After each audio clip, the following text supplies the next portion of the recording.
But the only ones that mentioned the non-publics are the 10th. Okay. We're ready. All right. We're going to open the meeting of January 17th, 2013. Let the record show that all the selectmen are here, but one's still downstairs on the telephone.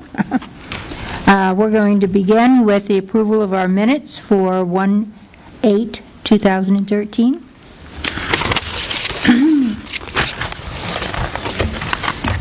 I'll make a motion to bring the minutes of January 8th, 2013 to the floor for discussion. Second. Third. All those in Yes. favor? Yes. Yes.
We've opened the minutes, meeting, and we're just going over the minutes.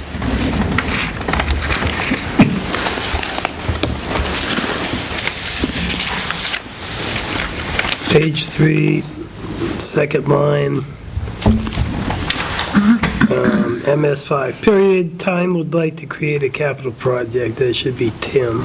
Yes, Tim.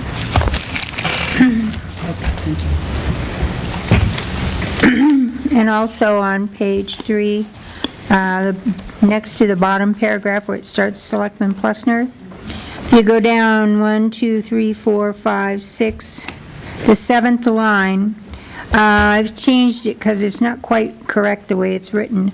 Selectman Plessner is asking the board for authorization for the planning board to have a meeting with an attorney to discuss whether or not they should move forward at this time with a highway methodology, instead of the attorney meeting with Mike Izzard.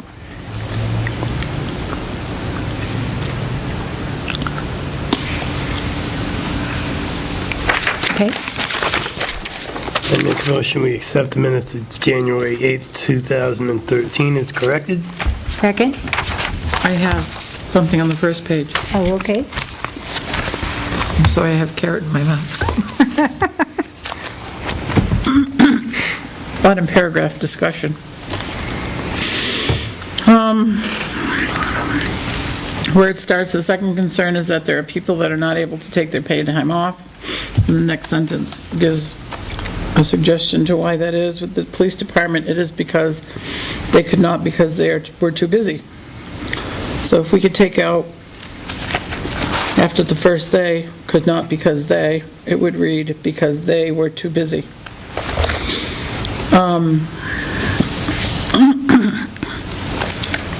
Rather than saying too busy, which does explain it, I think we should expound upon that a little bit more.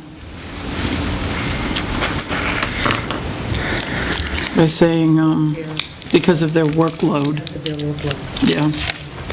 I mean, that's what my granddaughter says to me when I say, how come you don't clean your room? I'm too busy. My workload exceeds my allowed time.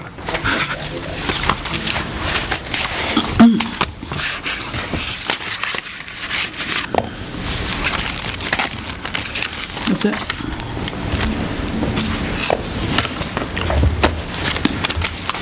As corrected. Second? All those in favor? Aye. Aye. Aye.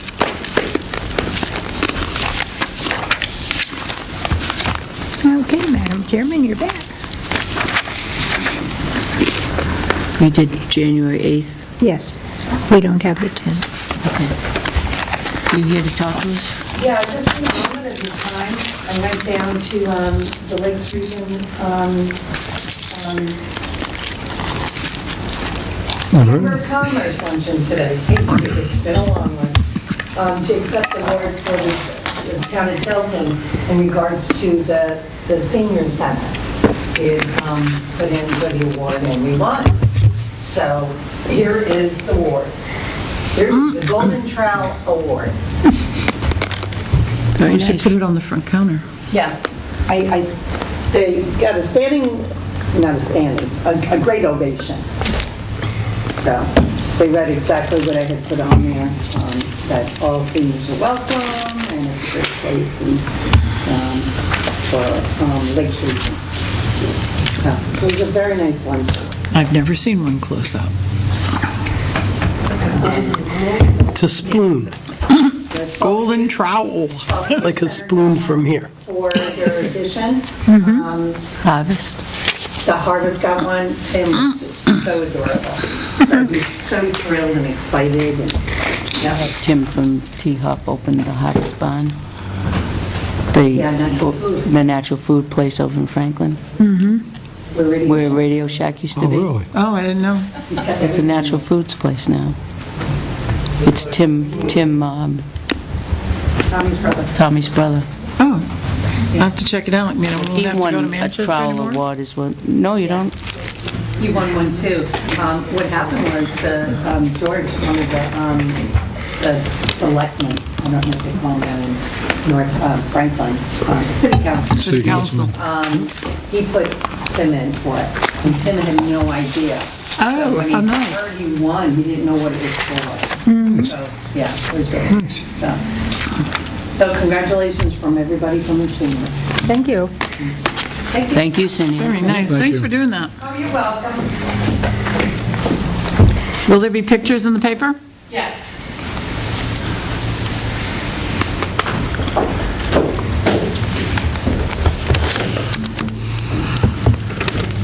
She does a great job of representing the town. We have a small window of opportunity for, until we have 5 o'clock Cottage Drive residents, and we do have, I believe we have to go into non-pub because we really don't want this,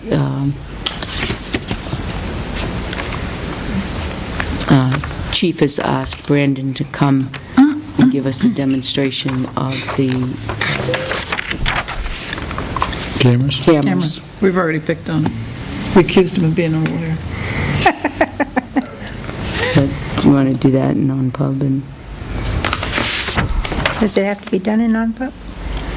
Well, yes. it's, yeah, we don't want, Okay. yeah, there's some safety things. There's Joe, what do you safety think? issues. I'd say we do this particular thing, and because of the technical issues involved in Right. non-public. In non-public. Okay. So I make a motion per RSA 91A:3, that would go under, Which one that specifically addresses safety? I think it's J. No, I think it's safety.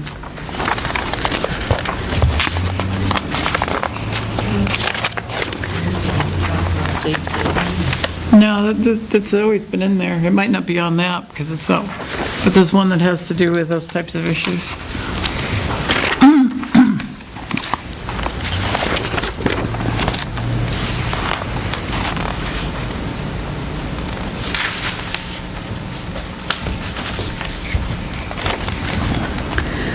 I, matters of preparation to carry out emergency, I. Aye. Second? Yes. Roll call Yes. vote? Yes. Yes. Yes. Enduring us? Okay, we're back. Yes. I mean, during Okay. her. Hey, what can I say? I'm just saying.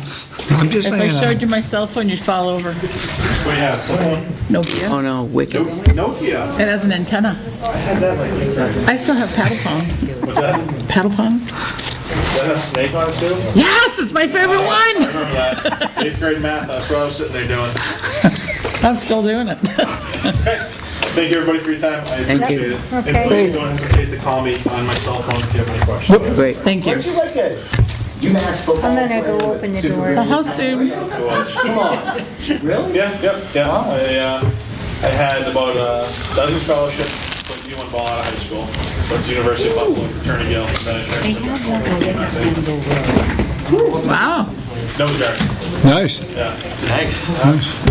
Yeah. It was interesting. So, He's a scholar. Not like when will these be in the cruisers?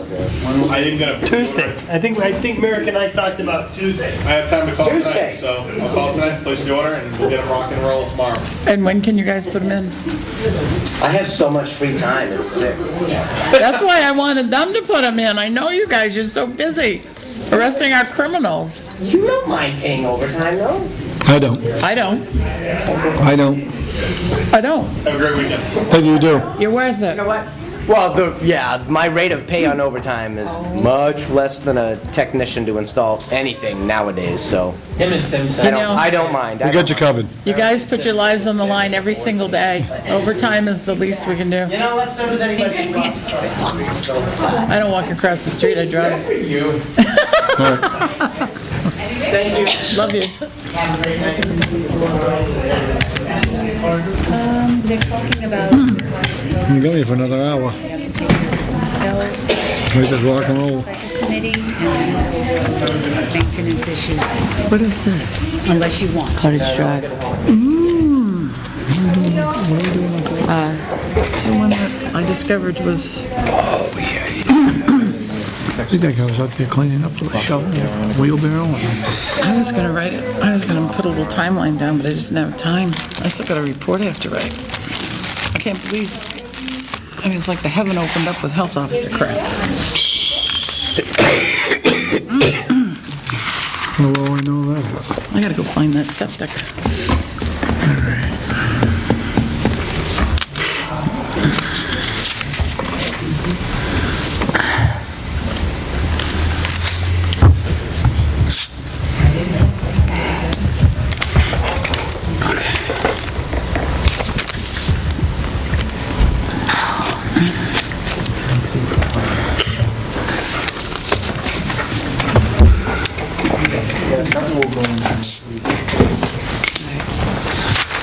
All right.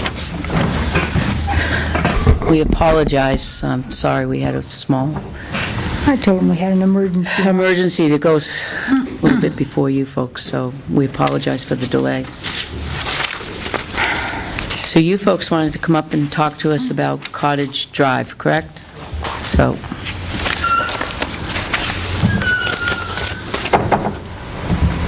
whomever wants to do, you want to come up and talk to us, or you want to sit there, whatever's comfortable? Okay, can you hear okay, Catherine, or, okay? First, I'd like to start with, I'm Sherry Schofield, the Geller, and the paperwork on Cottage Drive. Our biggest thing right at this point, there's several things, but why all of a sudden, since March of 1971, on December 26th, I received a knock at the door and asked to sign for the paperwork. I all of a sudden, get the winter, and now it's like, wow. Dropped at our door, really, saying now you're responsible in January 4th to start doing this area that we knew nothing about. I think what happened was, It's an accident. it really was kind of a fluke that happened, but your neighbor had come to us and asked that we help continue to open up the culvert that's the drain that's at the bottom of that he opens up every once in a while, and so we take all our residents, each one that's approached by a resident brings it here at the board on Thursday evenings, and we brought it here on the board, and we asked that something further could be done, and that we had noticed that the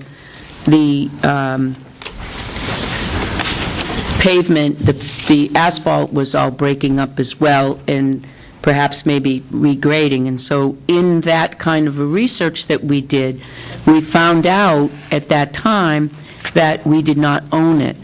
And by law, once we find out that we do not actually own the road, by law, we can't spend taxpayers' monies on repairing the road.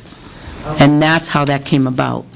And that's why we wanted, unfortunately, it's in the winter, and, you know, obviously, we apologize for that, but once that came to our attention, we had no choice but to say that road is really not ours. It was reverted back to the owners at 1971, years and years ago, but we've been doing this, we've been plowing it and maintaining it since then. We've owned 2 years, the property, 2 of the properties, 715 and 717 are our properties. Okay. Management of the Anchorage at the lake. We obviously don't own it, but I know one of their questions are, you said it went back to the owners, we're just curious who are the owners? Right, who owns Where it? the liability falls? But it would be the people that own the yellow house that's okay. 715, Okay, and it would also be the people that abut you, that own the land that abuts you. Those are the people that own that road and need to maintain that road.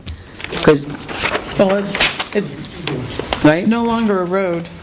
Well, Now it's just, it's Piece of property. a driveway. it's a driveway. You see, if you look at the map, Yeah. you have to remember that most of the roads in this state, a lot of the roads are prescriptive. It's where the Indians walked and the settlers walked, and they just became public ways. So if you look at, property, that road. right That's now, roads, that's private property. Right. So if you look at your property maps and your deeds, your property lines go to probably the center where Route 3 is, maybe, or maybe they go to the center of that. You're going to have to look at trace your deeds back to be absolutely certain. But your boundary lines, basically, that's where it dissects.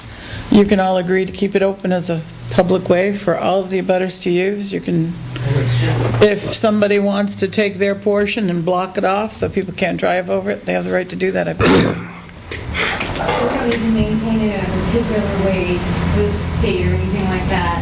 If we decide, like what you just said, to not plow a certain area because we could use a different. You can grass it if you want. It's your. Dig it up, right. put down sod and seed, and it can be a lawn. It's yours. Tax rate, or was that figured in? No, that's figured in, It is, right. so it's safe to say when we purchased 2 years ago, we did warranty. Well, the tax assessor, depending on what you do with it, could look at it as, because before, as a public road, it was a public right-of-way. You didn't have use of it. It wasn't part of your property, so to speak. So now that it's private, if somebody took and extended their lawn out over it, they could say, well, you've got more lawn. What, 300 feet of driveway, which is a lot. So, I don't know. I don't know. Doesn't matter. But one thing you do need to do is, if you're going to keep both ingresses and egresses open to Route 3, I'd be contacting New Hampshire DOT District 3 and let them know to make sure that you can keep those active. And you may want to do that for a while. You may want to do that right now. So you have those ingresses and egresses. And then decide later on if you want to eliminate one and just use the other or keep both. One way in, one way But I would definitely get in touch with DOT. Liability, you know, the public, they've always used it anyway, and it's, they fly through there. If somebody gets in an accident, you know, who's responsible for that on the homeowner? It would be on your land. So it is really now private property. Oh, yeah. Really, I mean, It is no longer, Put a sign out when Post it. private Post property. Right. Yeah. it is no longer a public way. Yeah. Right. So post it. Post it is, yesterday, he was out on his four-wheeler, and fishing came into that area and said, you can't be on public roads on your It was four-wheeler. my first chance to use it as a private road. He was probably trying to get it open because it is not being plowing. And so he's like, you can't be out here with that on public property. And my husband said, excuse me, this is my property. And That's right. Since when? 1971. 1971. I remember coming here, he said, for a long time. But then he said, well, then he looked and he said, you're not even registered. He said, I don't need to be registered, I'm on my own property. And he said, since when has this been private property? And Alan said, well, go to the town office in Tilton and they'll gladly tell you that this is not a public way anymore. And he's like, right. He couldn't say anything. I was telling him the truth, and he was plowing. Donuts on So no ticket, right? Yeah. So he right away, right in and came, and it's like, this is public. Because, I mean, they do. I mean, everybody has used it as a... They treated it as a public throughway. Yep. And stuff. And it is broken up terrible with the black property and so on and so forth. But certainly in the 2 years that we've owned our property, it's been that way. And now with them as the caregivers, we have such a good relationship. But, you know, you're talking business, homeowners, who owns it? There's only 2 of us, you know, 2 pieces of property that actually... And you both own it. We didn't budget for it. Right. And then now with the dead of the winter, it's like, we don't have a sand truck. He has a plow, but he had to use his little 4-wheeler because that really does a better job. And it's like, their budget's done. And it's like, what do we do? And I understand, I can appreciate when you say when you discovered it, but it was like, why all of a sudden? And I'm suspecting... No. So I would imagine our tenant came on his behalf saying about his property, which is our property. See, I found it by accident because myself, Yeah. we had some citizens come in about the causeway. That portion of, actually it used to be Daniel Webster Road. Okay. It was never part of the Route 3. When they came in 1936, they just discontinued that and built the causeway. They came in and wanted to know, because there's a big hole there, the culvert there is obviously something going on, wanted the town to fix it. And there had been an issue going back and forth who actually owns the causeway. The people that have I keep wanting to call it the Normandy. Roadway in. The roadway in felt that they owned it. So I did some research, and doing the research, I have a whole list of roads that were discontinued with that project. Oh, okay. And that's how I found it. I was like, oh my gosh. So it's safe to say our tenant did not come to a Thursday night meeting. It was probably down the street asking for... No, I found it researching the causeway, That's right. along with a bunch of others. Yeah. The 26th of December, and it's like, oh my God, January 4th. We actually, this was a long, we were researching, it took us a couple of months to do the research. That's why it ended up really late in the... No, and I can appreciate, I mean, laws are laws, and, you know, but it was just unfortunate. And then the other thing we had is, if it's Cottage Drive, why isn't my street address Cottage Drive? Why isn't their address Cottage Drive? If it's been since 1971, when did we become 715 Laconia Road? And 911. is that when 911, it switched? yeah. 911 changed everything. I used to be Route 3, now I'm on Laconia The Road. address remains the same. Yep. It is right Yep, 911 sets the addresses now. It's their criteria. Changes. So also, if we decide this season not to plow the entire road, our mailbox is there. Should we take the mailbox and put that right at the top on That's something to discuss with the post office. the post office? Where do you have your mailbox? Ours is in their little thing too. Now, I can imagine they want to stop. That's right on the corner there, by the road, well, right. Hey, they stop at my house. They have stops on Laconia Road, so they do stop on Laconia Road. Oh, no, they stop at our house, but it's like... You're in a corner. We're on that corner, and it's like, whoa. Yeah, no, we'll have to But we're fix it. thinking about not plowing all the way through the Right. road because of just the sheer size of it. Our mailbox is right where we decided to stop plowing. And it's basically just us that live there all season, and of course, Yeah. you guys. It's a money, it's a... So you're at the Anchorage part of it, in that, Right, so we have the loop and everything done inside, so there's The fire truck. They're at the Oriole Cottages. Significant amount of pavement. Our main concern was just, are we going to be responsible for maintaining that road the way that the state did? Which No. sounds like it's You not can do whatever you want. private property, taxes aren't going to increase because it's been technically ours since 1971. So, But I would secure, again, I would secure the ingress and egress on both ends. That's DOT District 3. Yes. Yeah, we don't want to lose those if we have it. Dave Sylvia. Right, exactly. You don't want You want to, to because knock more, next Dave year, Sylvia? if you have it in your budget to actually do the plowing, Probably Dave. you know, figure out how much it would do I'm not sure. for the plowing. And keep it open not for marked yourselves and, you know, any people that come there. It would probably be better for you to have that egress and ingress and egress, so. Once you abandon it, it's hard to get them back. Yep. So you're going to want to try it on for a while before you decide Yep. to lose one of them. Oh, I don't want to lose, because quite honestly, with the traffic, especially during the summer hours, it's horrible. But that's a saving grace. It's almost like a little runway for us, because we could go to the other end and see better.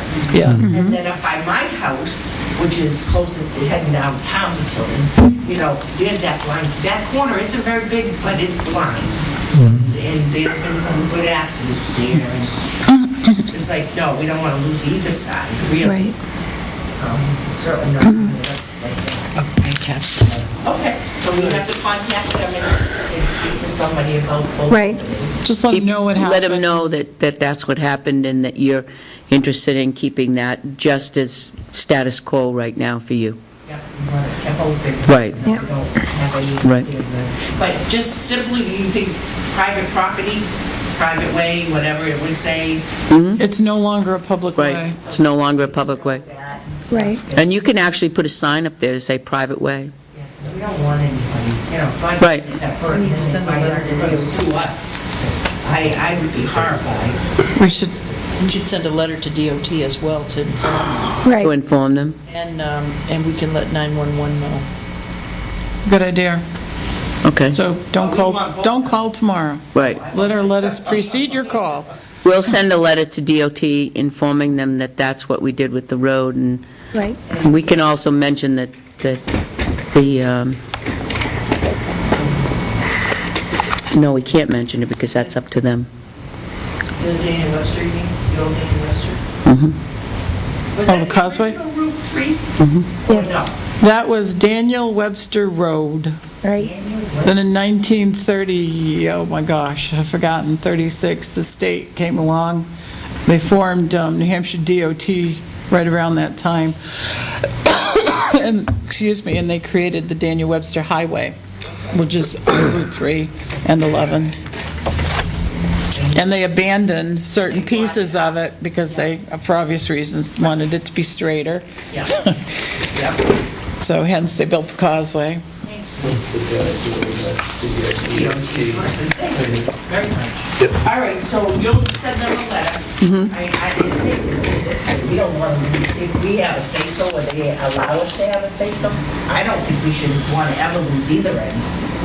You know, at this point, I don't know. It should be nothing but a thing. It should be just basically filling out the thing to give them new information Right. of ownership. Yep. So I hope we've answered your questions and helped We you. don't like them, but Yeah. it is what it is. You know. Well, we didn't like sending the letter We either, weren't let me happy tell when we you. found it. Well, if you like anything over a foot and a half with snow, feel free to send it in. Accidentally. They still, you know, they still turn around, and it's funny, because people just, it's like a rest area, it's some people, and they do turn around. Ambulances turn, police cruisers turn, everybody turns. But then, my husband and I were concerned about liability.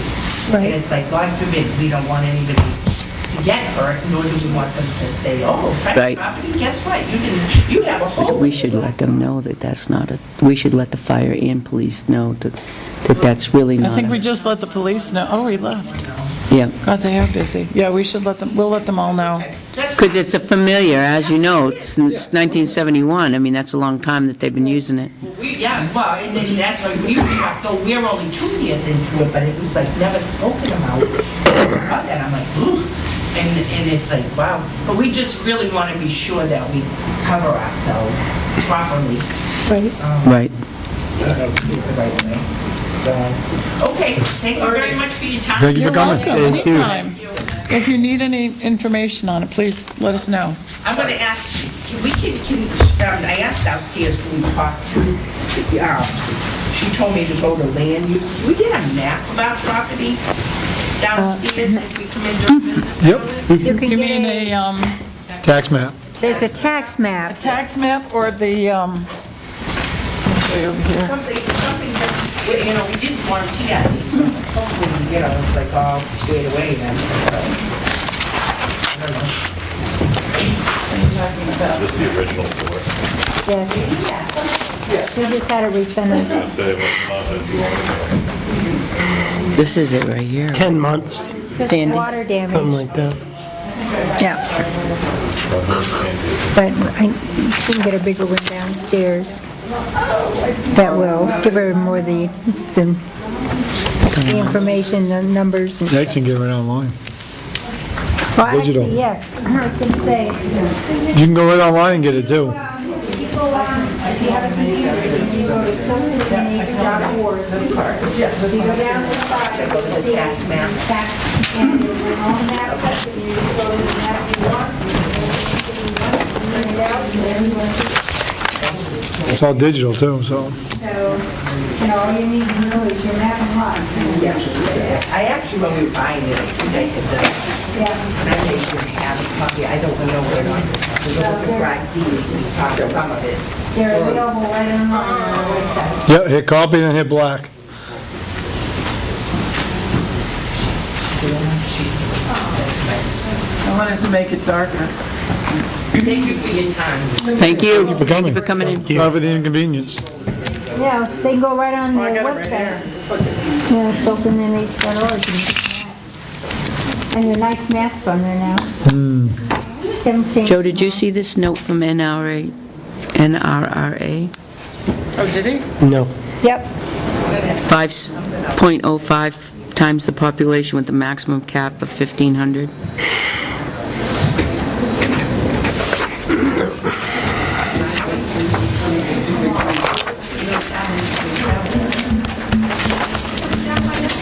Okay, moving right along. God, it's time for the recycle. You skipped right over. Reports from selectmen, yep.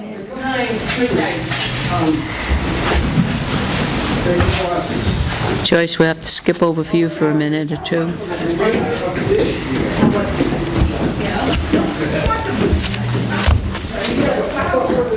I went through my list.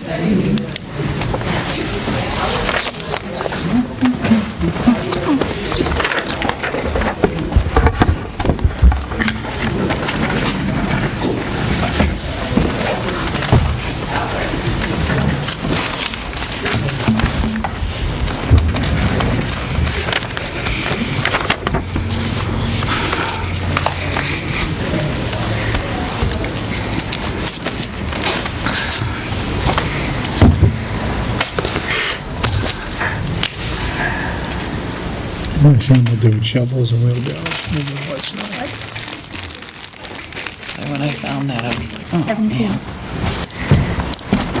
Do you have a green on there for you? Go ahead. Well, it makes some people happy, the causeway. Can make everybody happy. Yeah, it's like $179 for our membership, Pat. It is.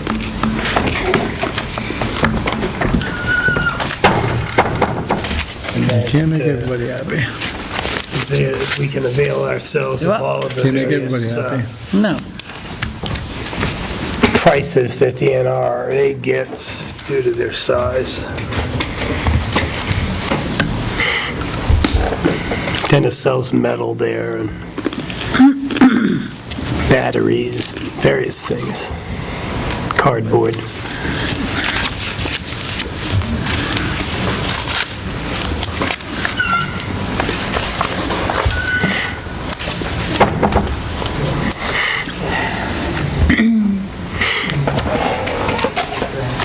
Marge, any more people with you coming? No, I don't think so. Okay.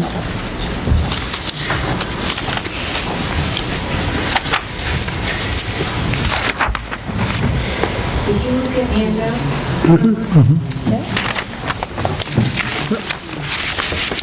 I didn't do color ones, but it's the same one.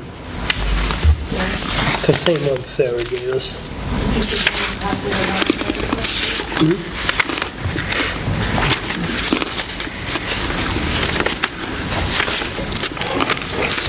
Yes, we have overview of warrant article, the warrant article, frequently asked questions, and the summary table.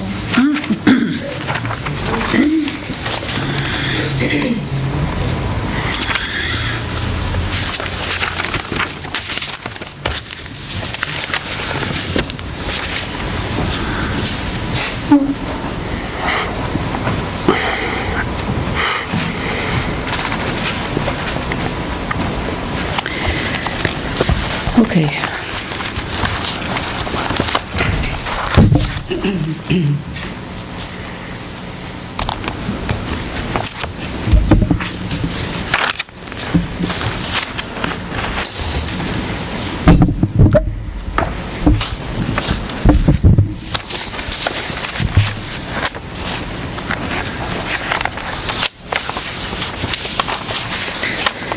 Okay.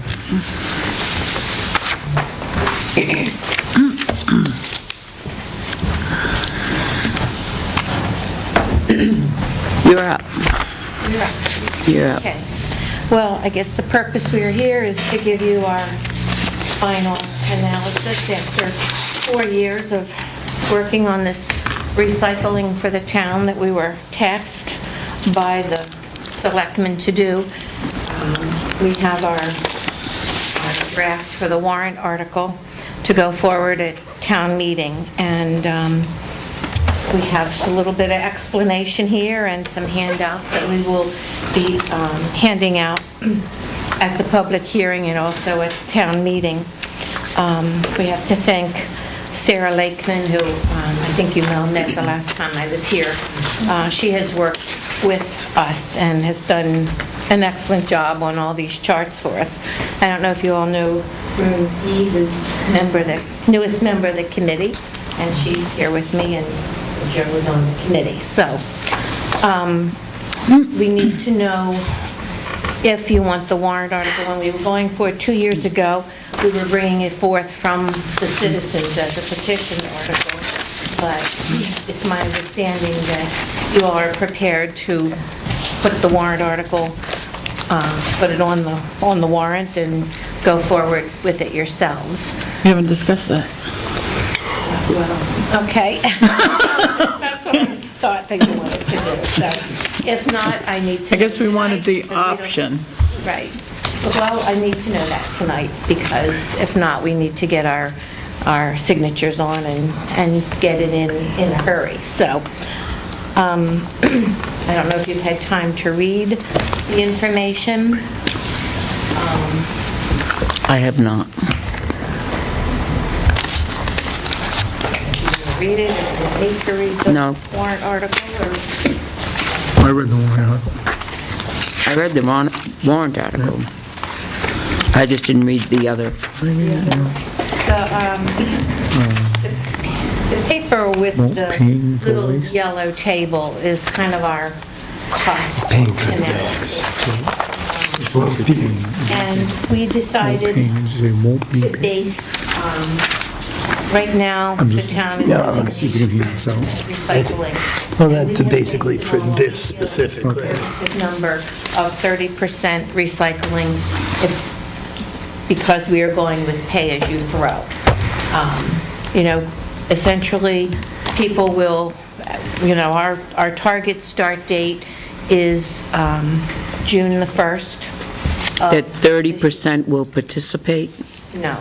If 30% of the present amount of solid waste that we are generating from residents in the town will be taken out of the solid waste stream and recycled. Okay. What is the cost of the additional pickup? $87,000. And with whom? We've had 3 people bid. Originally, when we put out the paper asking for bids, we weren't asking for automated pickup. The truck comes with an arm and picks up the bins. We were asking for, put it out in our own container, and people, same as our garbage is picked up now, people get out and pick it up and empty it. But after we got the bid from Pinard and we There's saw two the of them. advantages of using their containers, we decided to go with a bi-weekly, every other week pickup, using the big containers, and we called Best Way and asked them to give us a bid on that. And they came in with a bid for $87,000. Pinard was $91,000, and there were some differences. The committee decided, based on relationship with the town, that we would stick with going with Best Way. One of the other major differences is with Best Way, if there's any revenue from the recycles, we don't have to pay it. If there's a cost to getting rid of them, we don't have to pay that. Whereas with Pinard, the market was paying for recyclables. They're available if you want to There was look an at them. expense to it, we would also have to have the burden of that. So we pretty much decided we would stick with Best Way, since we've had a relationship with them for a number of years, and it's been very good. And they were cheaper than the others. It would be So- bi-weekly. You got it from this chart. Nah, that was just a worksheet initially to show you. So we don't have their actual bids? Yes, right here. No, the Board of Selectmen doesn't. Yeah, They're we right put it in there. here. Oh, well, I have them in my book bag. They gave them to us. these? Yeah. Yeah. They just said no. Yeah, we all initially got the bids from the companies, yeah. Gee, For the cost of picking up the recycling every 2 weeks, No, they're right here. I'm confused. What part of this confuses you? It's right here. That is nothing to do with the bids. They're right here.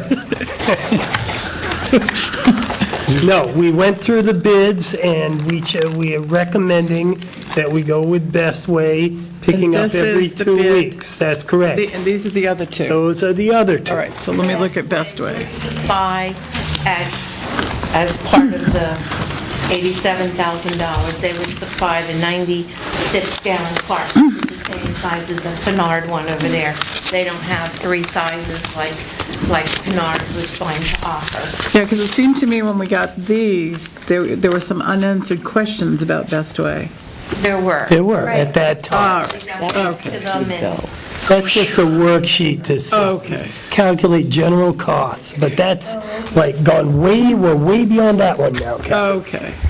so we picked up every other week on Tuesday and Thursday, the same time as the trash is now. so if I'm understanding this correctly, that I would take my normal trash, and I would take out my bottles, my cans, and my Cardboard. paper, cardboard, and I would put it into the container, all of that. What happens in my household if I fill that to capacity or more than capacity each week?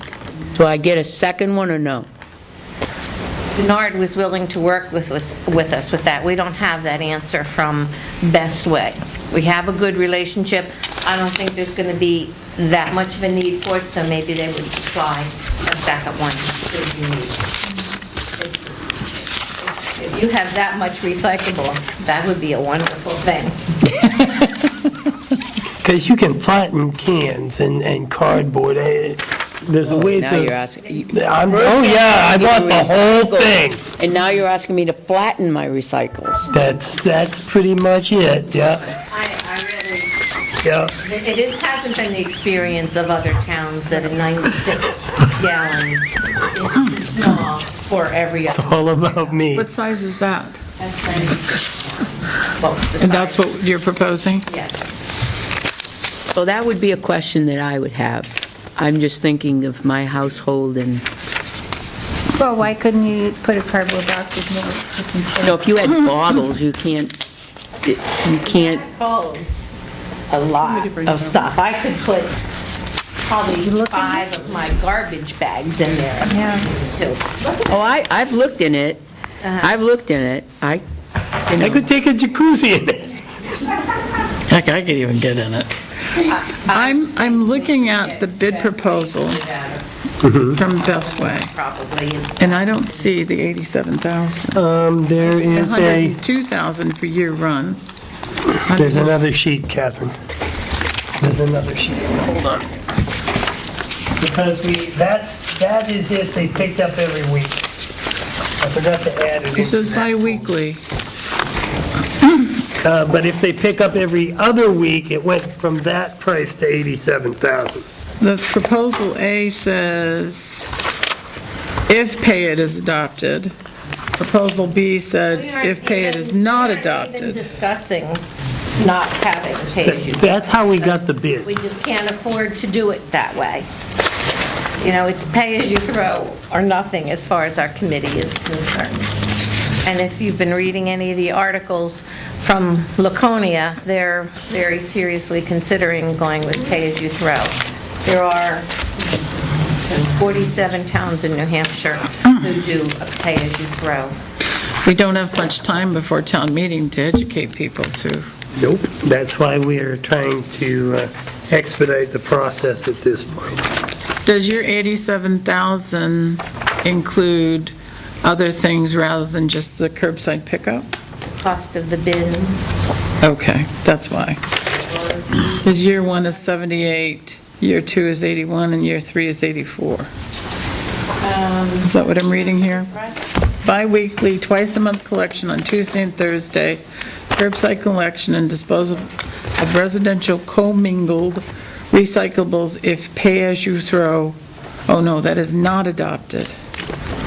That's real Right, confusing, and we decided to not do that. Yeah, that's not in here, you're right, and I don't see it in your folder. This is our RFP.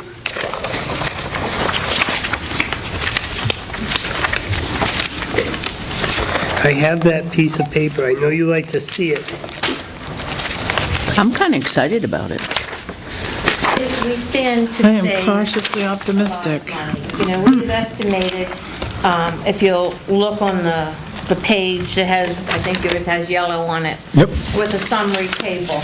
If we get people to recycle 30%, and estimating what they will be using to buy the trash bags, which will be revenue, we will be saving $104,000 in tax dollars. And that includes paying for the And curbside. that's at 30%. That's at 30%. That's a very modest. Right. But as the amount of recycling goes up, if we used 40%, Come on, Joseph. then there would be less income from the bags, so that cost goes down some too. So is- If you don't adopt this, it's almost a given that the price per ton for getting rid of our solid waste is going to go way up next year. So, you know, it's going to go up. You know, part of the warrant article is to set up a revolving fund, and all of the money from the sale of the bags will go into that. Plus, we're asking to appropriate $87,000, which would be the cost of the curbside pickup. Now, that $87,000 is going to go into this fund, but since we're starting in June, you won't use that whole $87,000 on the fiscal year, and it is going to be paid for, you know, will be reimbursed by people buying the bags. So at the end of the fiscal year, we're going to have a lot of money in that fund. Now, Dennis's budget still has budgeted for the full amount of solid waste, which we expect to have if this doesn't pass, and the money to pay for that. Right. So, in reality, for this first year, people are kind of paying double. They're paying in their taxes to get rid of that solid waste, plus they're paying for the bags, and the part of the bags goes to what their share of the dumping fee is for that solid waste. But that money at the end of the year is going to be in this revolving fund, and next year will offset the tipping fees by a lot. So we raise and appropriate the $87,000 for recycling, plus the monies for regular trash pickup. Is there any savings this year because we may have less tonnage yes, going to be... from the regular? There should be a 30%. And that's what you're saying will go into the revolving, no, that will stay in the general fund. That goes to the revolving fund. No. No, that stays in the general fund. That savings will It's be... monies that we Well, no, the will savings not fund, pay yes, out. that's correct. Okay, So, that's monies we would not pay out. That's right. correct. So that's going to be hard for people to see. We would have to track that if we're going to be successful We should and not have it rescinded next year. be able to show very easily next year how much money has gone into this revolving fund and how much was not paid out.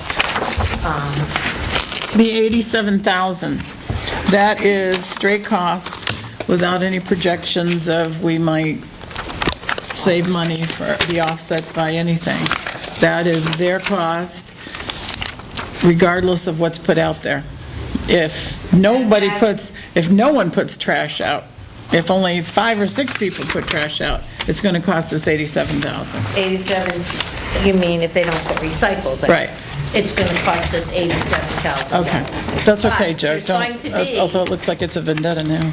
Yeah, it should be in there, and so I should have done it the other day. Catherine, if they don't put any recycles out, they're going to be paying more for the bags to put out their garbage. Right, but I'm just looking at worst-case scenario, 87,000, they're stopping at every household. regardless of, okay, Twice a month, okay, pick up that barrel of recycle. So okay. every other week, we'll put those out. So my recyclables have to go 2 weeks.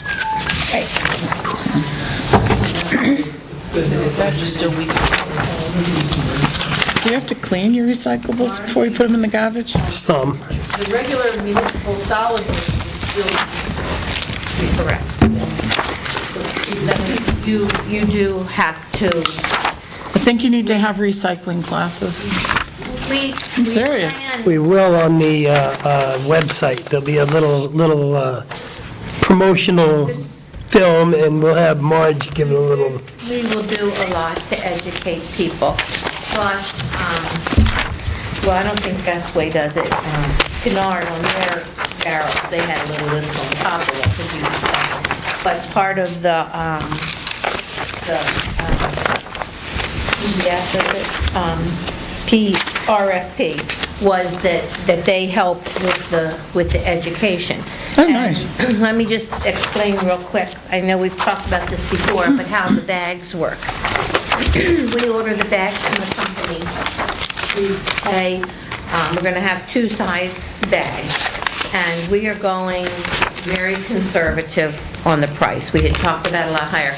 The 15-gallon bags, which is what most people use for their garbage now, is going to cost $1 each. And the 33-gallon bags are going to cost $2 each. We are paying, the cost for the bag itself is approximately 20 cents for the smaller bag and 30 cents for the bigger bag. Now, we contract with a company. They will put our town logo on it, whatever we want. They produce them and package them. We enter into a contract, I guess it's a contract between that company, and we're going to pick out stores in town like the convenience stores, none of the big box stores. It's all going to be the small convenience stores. They will treat it like they do any other product that they have in the store. They have to pay upfront to get the bags, and they have to sell them for the $2 and $1. They will be sold in bundles of 5 or 10, and they pay that if I go into Billy's to buy, I would pay, if I bought a package of 10 small bags, I would pay him $10. He has already paid the company $10 for that box of bags. When the company gets the money, they send to the town the 80 cents per bag or whatever it is, and that goes into our fund. And they would do that, I don't know, once a month probably. And then the stores, when they're low on them, they reorder from the company, just like they order any of their other supplies that they have in the store. So everybody in town, other than those who have in apartment buildings or have their garbage picked up by a contractor, everybody will have to go buy town garbage bags. There is a possibility, and we aren't going to really look into it till next year if this passes, of selling advertising to put on the bags that, may lower the price a little bit. One town has done that successfully, but we're not going to do that this year. So the bags will be a distinct color so that it's obvious, when they're put out there, that they are town garbage bags. If it's not in the town bag, it won't be picked up. And the Board of Selectmen, will have to come up with some kind of a fine, if people don't comply after a couple times. If really their trash is going to be left there, someone will go out and talk to them. I was going to say, this is going to have to be coordinated. It's good that Best Way would be doing both, because they're the ones that are really going to be policing the other. They're going to have to leave people's trash cans and unauthorized bags where they sit. This is going to be very interesting. Yes. Okay. Do you have any questions? And are you... I think what does the board feel about this coming from the selectmen and not as a petition warrant I article? think it should come, if we're going to do this, we need to support it. Right. It has to have, our ownership on it.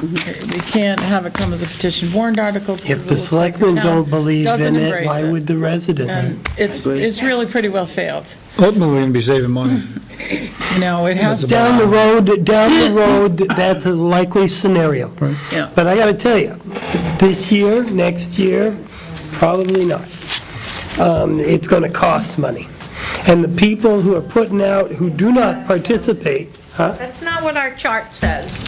Well, it's going to cost money this year. We won't see the savings until next year. people, when they, Individuals you're talking about. that's right. Joyce, okay. It's going to cost, as a guy, it's going to cost me money this year, and maybe next year.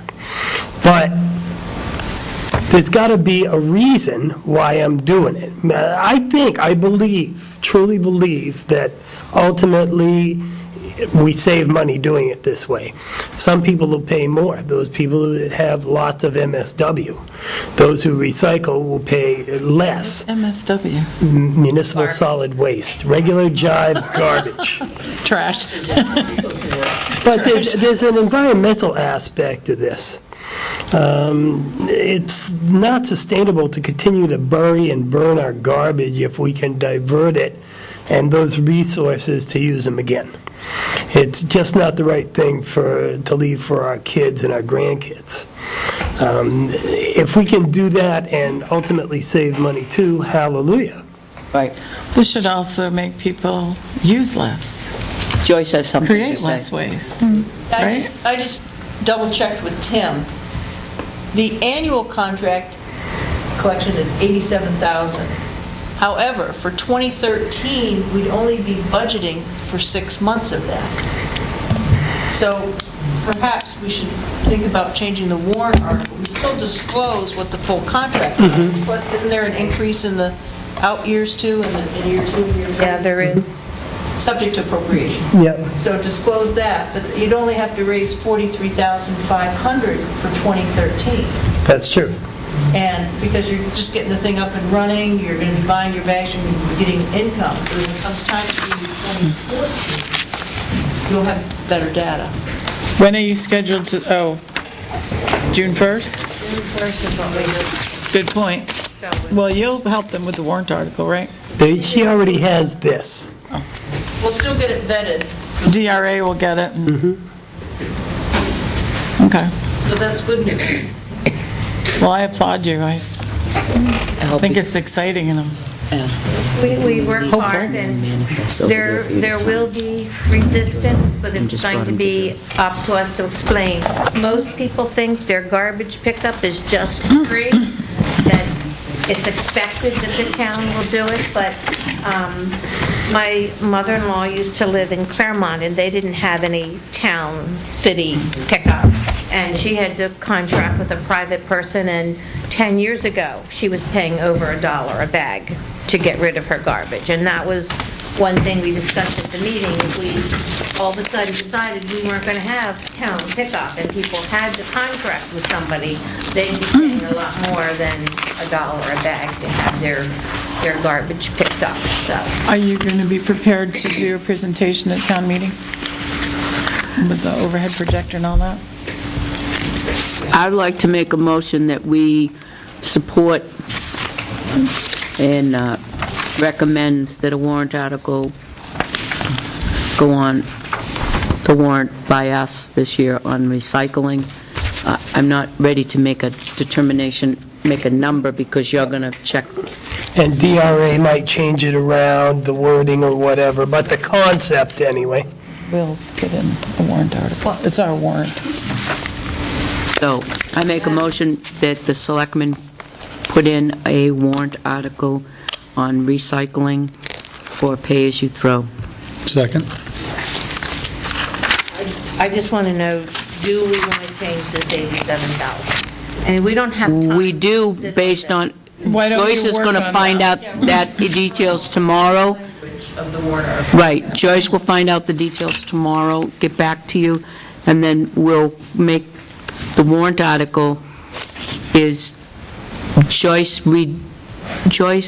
creates the warrant articles for us. So once we agree to put the warrant article in there, it's just a matter of tweaking what we need to have in there. All right? So at this the point, we motion been work made. education and presentation as far as the recycling committee goes. Say that again?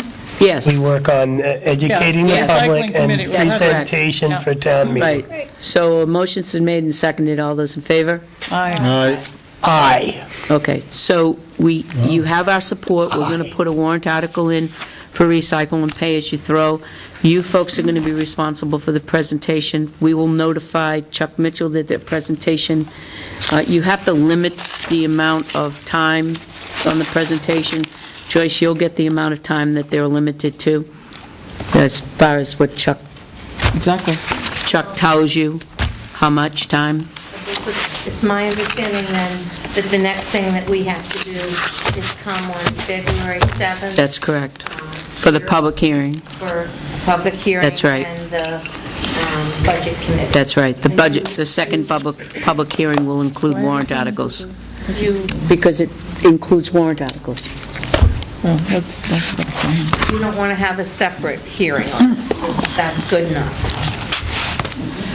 The warrant, I don't really think that if you would like a special hearing on your own, then that's fine. I don't have a problem with that. I just want to make sure that you all don't. There's not a lot of public that show up at the public hearings for budget committee, so, I mean, it's not a fair judge of the article or getting feedback from the public. And the budget committee doesn't determine what's in our warrant. Right. Right. So it's, Question. Exactly. they'll just have questions for you. Right. It'd be great to have their support. Yeah, that would be key if we Yep. could get the budget committee to support this. But the warrant will go forward with this article in it. Right. Regardless, the warrant article will go through with our support. All right. Okay. We, in the meantime, are going to make, do some preparations for if it does pass, which we're hoping and expecting, and decide what small businesses we want to ask if they're willing to carry the bags Right. for us. Okay. If it passes, then you all will have to enter into the agreement with Best Way. Okay. Great. And guess we go from there. We'll be ready to do that right after town meeting, if it passes. Okay. All right.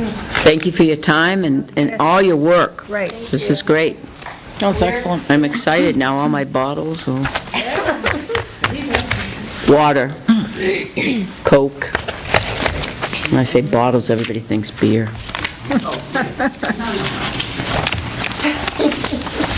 Nothing wrong with beer. Thank you.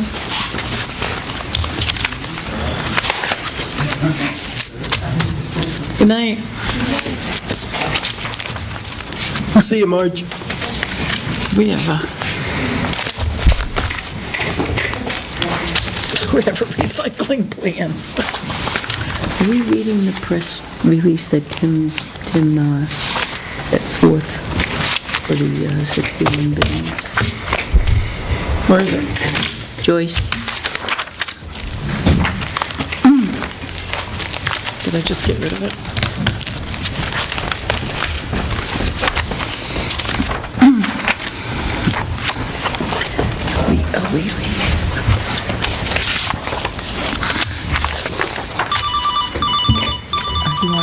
I have it, he just handed it to me. But you need to, We don't have that rule. Me to what? can you vote to unseal that portion of the minutes? Yeah, And then and then do it. And then So do it. you give it to me so I can do that? Yep. Okay, I got it. I got it. We Oh, I have know to it vote is. to unseal the minutes, portion of the minutes first. Of the non-public?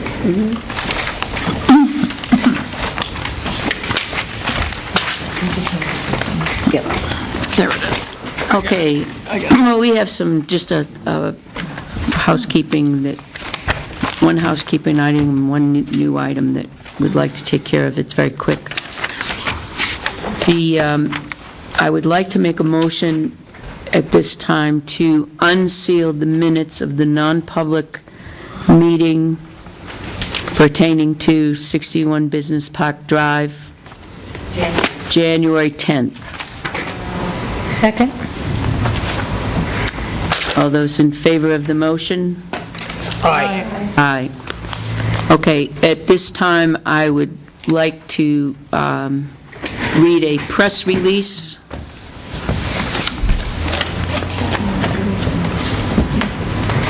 Here we are, because it's we're going to have a public hearing on it. This is in regards to 61 Business Park Business Park Drive. There is a pending sale. The Town of Tilton Board of Selectmen announced today that they have entered into an agreement to sell the town-owned building and land located at 61 Business Park Drive to Sealight USA LLC for the sum of $950,000, which will be partially owner finance in monthly payments with the balloon payment due at the end of 5 years. While the town purchased the building and land in 2008 with plans for it to become the new police station, the 2009 town meeting reversed this action, and in 2010, the town meeting authorized the Board of Selectmen to sell it if in the board's determination it was in the best interest of the town. With no prospect of the property becoming a police station or serving any other municipal purpose, there was no point in holding on to it and carrying the ongoing costs of the building in the face of a weak real estate market. The Board of Selectmen has a plan which will begin to alleviate both the direct and indirect costs incurred by both the original purchase in 2008 and the change of course in 2009. Taxpayers will see a reduction of the tax rate attributable to the property due to the revenues we will receive during the period of town financing, as well as returning the property to the tax base. In addition, the town will still retain a parcel of land which was acquired in 2008 in Nickerson Business Park, adjacent to the property being sold. A public hearing will be held on January 31st, 2013, designed to be an informational session and to answer any questions the public may have pertaining to the sale of the property. The anticipated closing date will be at the end of February. Thank you. Okey-doke.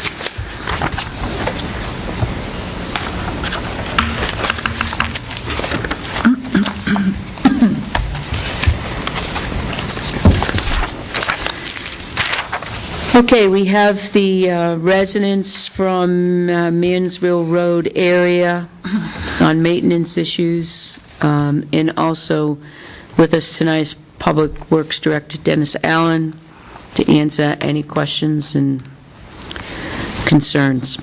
So who's going to speak? And, well, you all can speak, so who's going to speak first? I guess I will. In the hot seat. Either way you want to do it, however.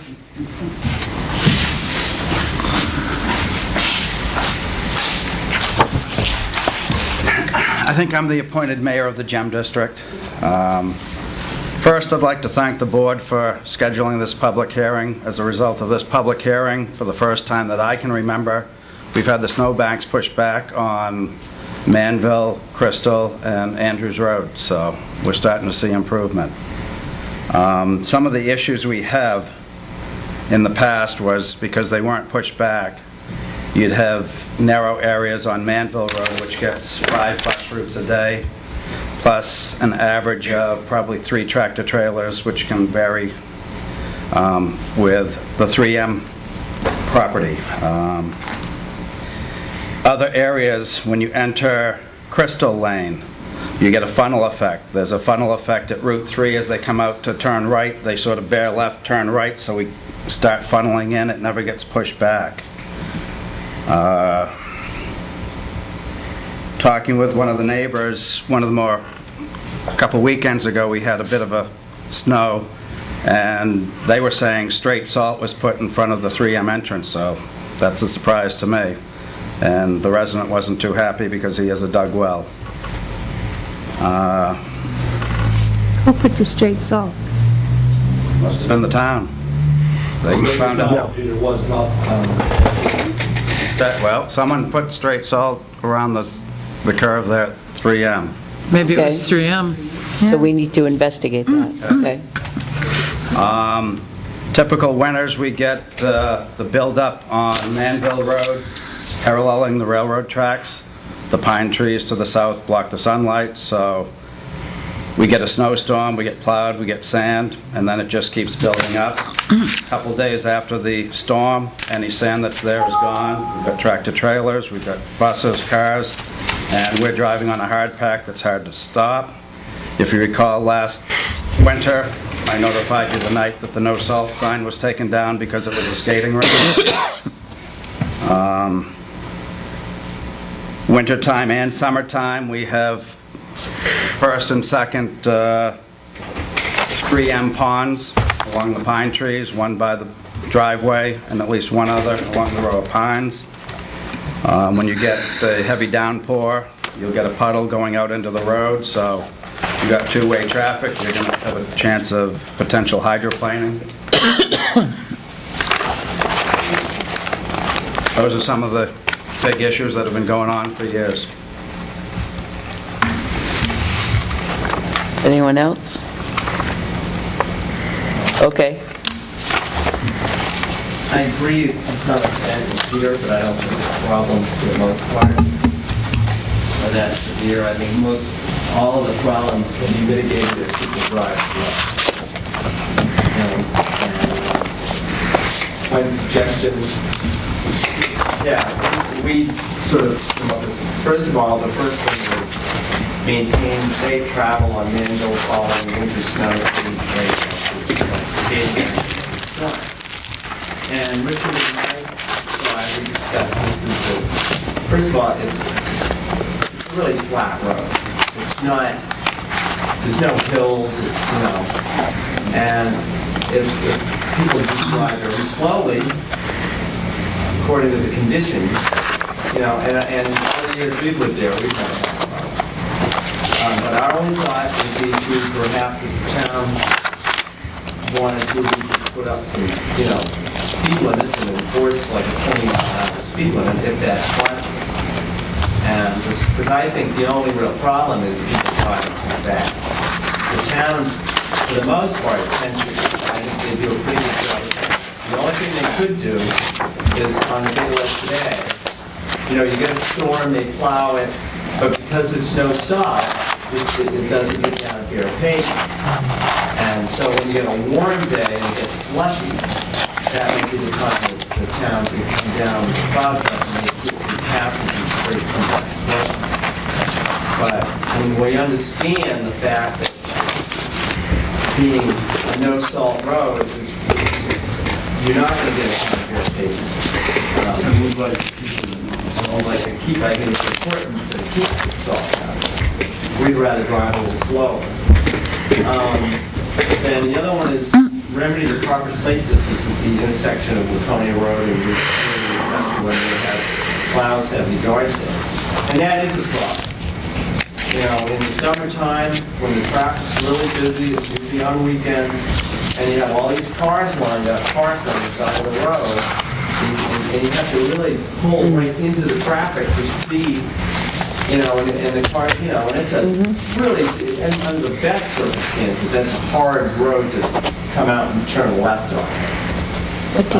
You almost want to have somebody out there to stop traffic. So, I don't know what the possibility is as far as making what the parking, first of all, is it okay, is it legal to park there? Well, there's a certain place up to that they can be, but you can park on the edge of Route 3.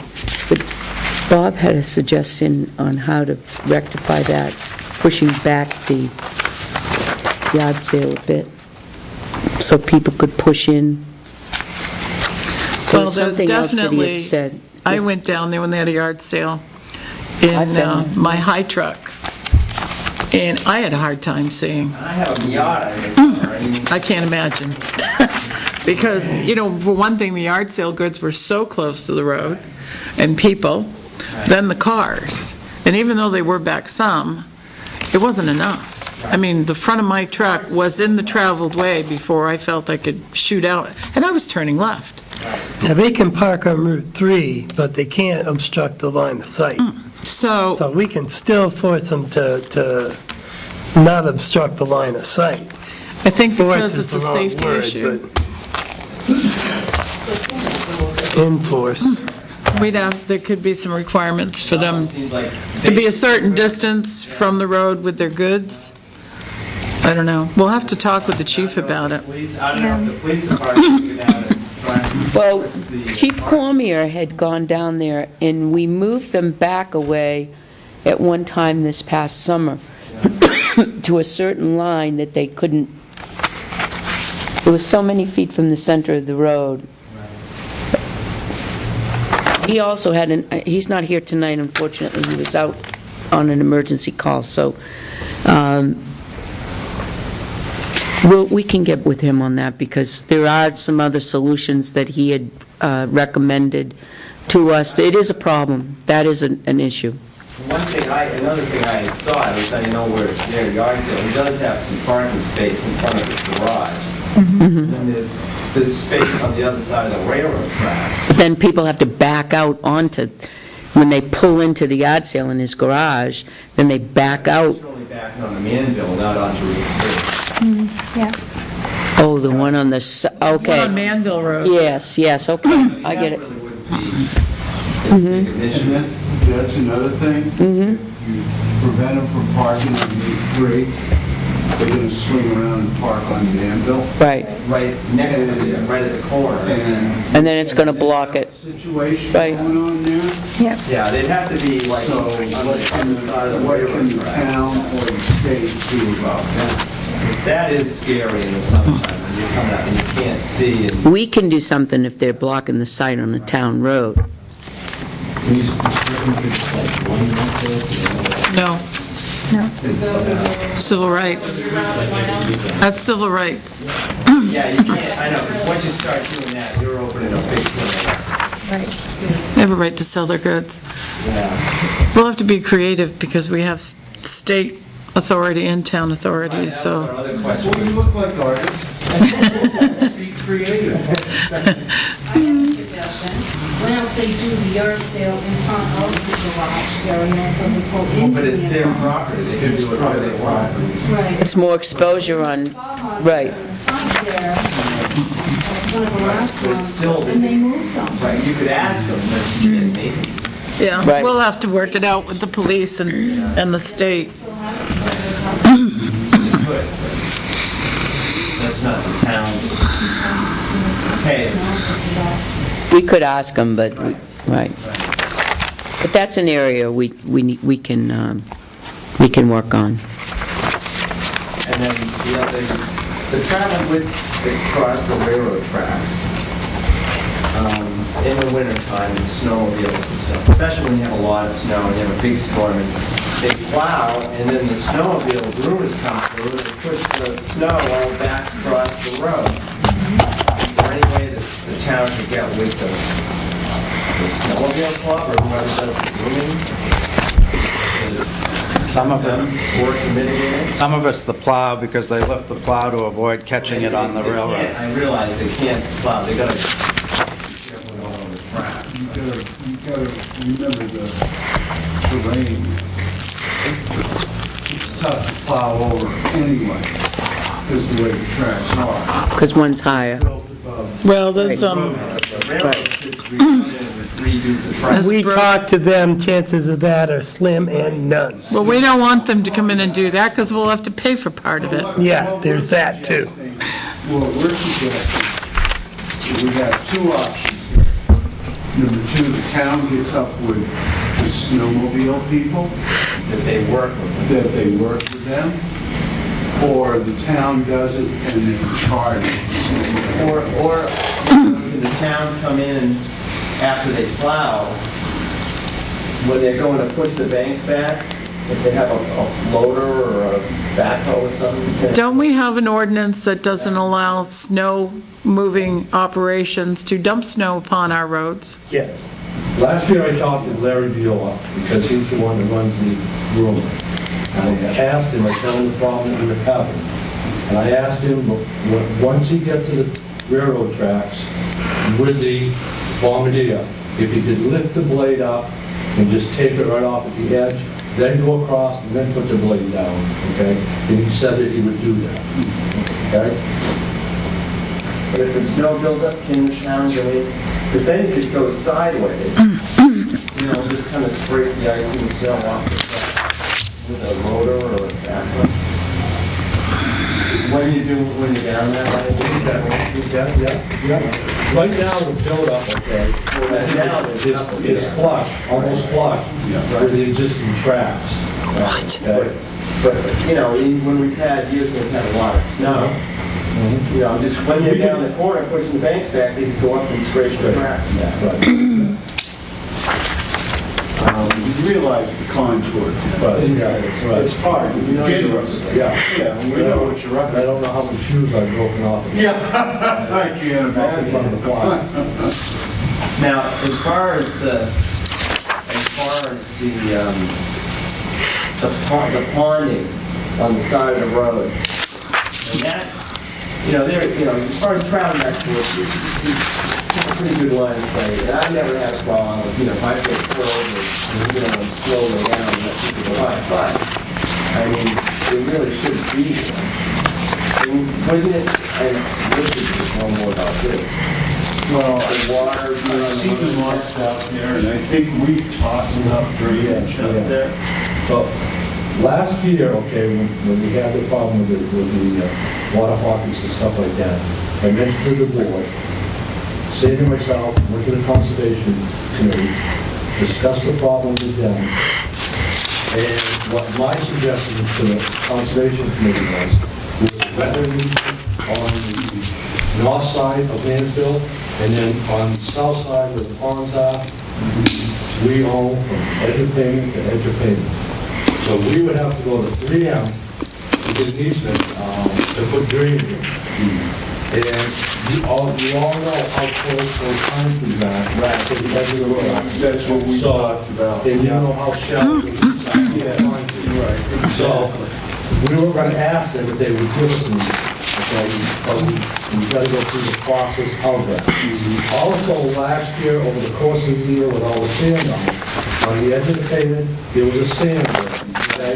So we put the sand burn down, we sloped the shoulder, so some of the water should run off. But I'm quite sure there's some real ruts in there, okay, where the water's gotta build up a certain height before it's even gonna run off. Oh, I know, and the road has a tendency to slow the wrong way. So that is the idea that we're at now. We've got to get two.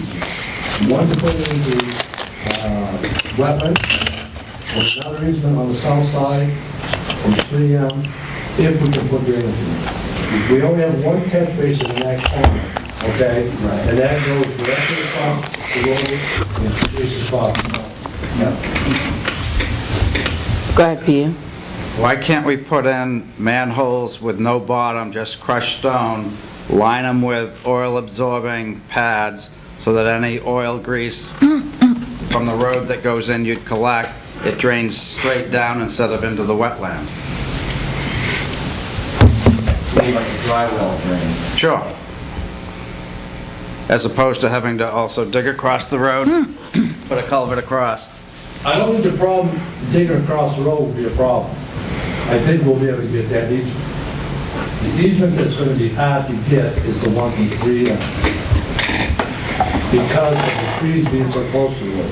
You start putting in a 2-foot wide ditch, okay, going from 5 feet down to 6 feet, 7 feet, okay? You're going to cut a lot of roots. Then who's going to be responsible for the trees? My concern is we can't get a teaspoon of salt on Manville Road because of the wetland, but now we're going to allow the road drainage to get right into it. Well, the Put a catch property, basin in and drain across. What do you do? well, the property that the water would drain onto, the front part of that property is not wet. The wetland part No, of he's talking about draining it directly into the wetland. When you cut right across the road, you've got about a 3 to 4 foot shoulder, and then it drops right into the wetland. Oh, on that side, okay. Oil water separators. You know, we looked at that, saying, the Yeah. wetlands is back, not right on the edge of the Right. slope. Right. Pretty close. Back further in. Most of that stuff's all gonna end up here anyway, Well, if you're draining it straight down, it's going to perk and then head toward the river because the gradient's heading that direction. Well, I'm sure they have test runs done, they must know which way the things flow. Well, I know from when Pike was there, everything's heading toward the river. One other thing on winter maintenance. I thought last winter we had decided from the railroad tracks to Route 3, we'd get some sand salt or salt so that we could get But that was for last year. I mean, we can... We said we'd try it out last year to see how it worked. So we go back to having to spend the first few days after a storm to access Route 3. We didn't say we wouldn't do it again, we just said Right. we were just doing it for the year to try it. Right. Is that snow covered down here? Excuse me? Is the snow covered down? On the railroad tracks of Route 3? I think it's asphalt. It is, but the previous storms, we went several days. The outgoing was, both sets of tires were on hard pack for days. The incoming had less because of the tracking off of Route 3. Then we got one set of tires, got salt, and then we got the last, the January thaw that went across. So we've had, out of the several storms, we've had a couple times where we had hard pack and you're spinning trying to access Route 3. With the cars coming at us at 50 miles an hour, no different than in the summertime when we're spinning on the sand and gravel that washes across whenever you get the heavy rains. And that's most of the runoff carrying it across. With all the truck traffic and all the people that are doing it 3M, I've never heard a complaint from them. You know, within Chesterfield is, you know... Would you like me to have Joe LaPlante contact you? I talked to Joe.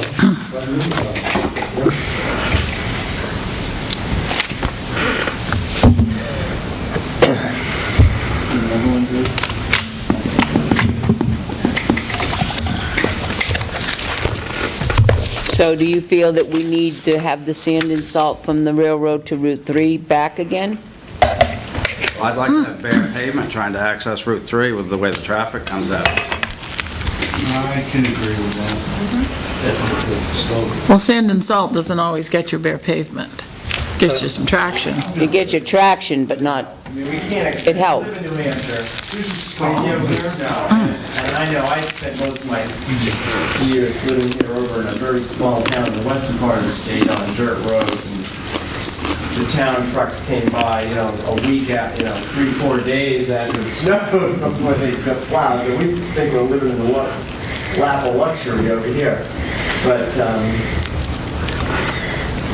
I think that we can't, I think salt and sand certainly is going to help on that end of the road. They could salt to a certain limit. Because you have the people there coming in and out of the oil change battling, and you got, this little bit of traffic at that intersection. You do have business there. But I don't know how much. Once you cross the railroad tracks, if you don't get it down to the bare pavement, it needs to be sanded every few days, because what sand is there gets pushed off to the side, and you're left with a hard pack. How often do you sand it? Well, we sanded it twice yesterday, for the 2 times that we plowed. Went back again this morning, scraped it, replowed it, and sanded it.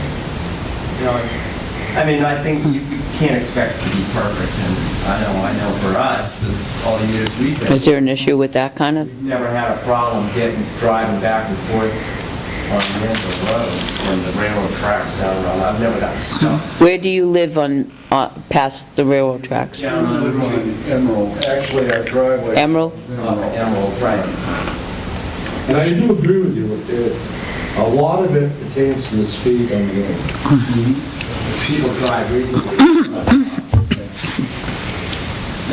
But stopping on hard pack, it doesn't matter if you're going 20 or 50, you're going to have problems. I've You're going never to had slide. problems. You have four-wheel drive, don't you, the truck? You can have 6-wheel drive, doesn't help you on the stopping. I drive my Altima with summer tires on it, and I never have a problem.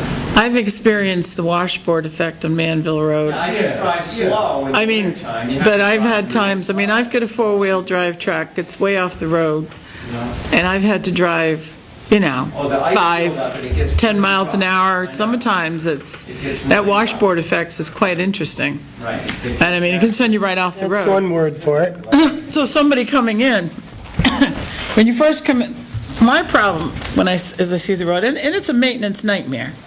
It's a maintenance nightmare for so many reasons that have been mentioned here. When you come off of Manville Road, and I'm a new person, let's say, I haven't been down there yet, but I gotta go down there visiting somebody. There's no washboard effect. You cross the track, still no washboard. You get into that second corner where it starts to get shaded by those pine trees, and now the salt from those tires is beginning to take effect. Now you hit that washboard just out of that corner. Right. It could send somebody right off the road, Well, if they're not expecting it. Someone who lives there expects it and knows to slow down, knows the problem areas. We have to think of people, y'all are visitors who've never been down there before. You have to think of those people. You have to think of people that are going to 3M on business. How many accidents have there been? Within, not this storm, one of the previous ones, someone did hit the interceptor manhole there on the corner. There were tracks where you saw it coming to the corner, must have come in too fast, hit that, and then bounced back into the Manville, so. Unfortunately, the nature of the road itself keeps people, at a speed that usually you just end up off the road or you bounce off something. But you can, if somebody's oncoming and you're bouncing across that, you're going to hit. And I know that's like that with roads all over the state, but when, a few years ago, when we really had that enormous amount of snow, we had a real problem with the ice, where the ice knew about that. Yep. It came down and scraped it up, With his teeth. with a bat.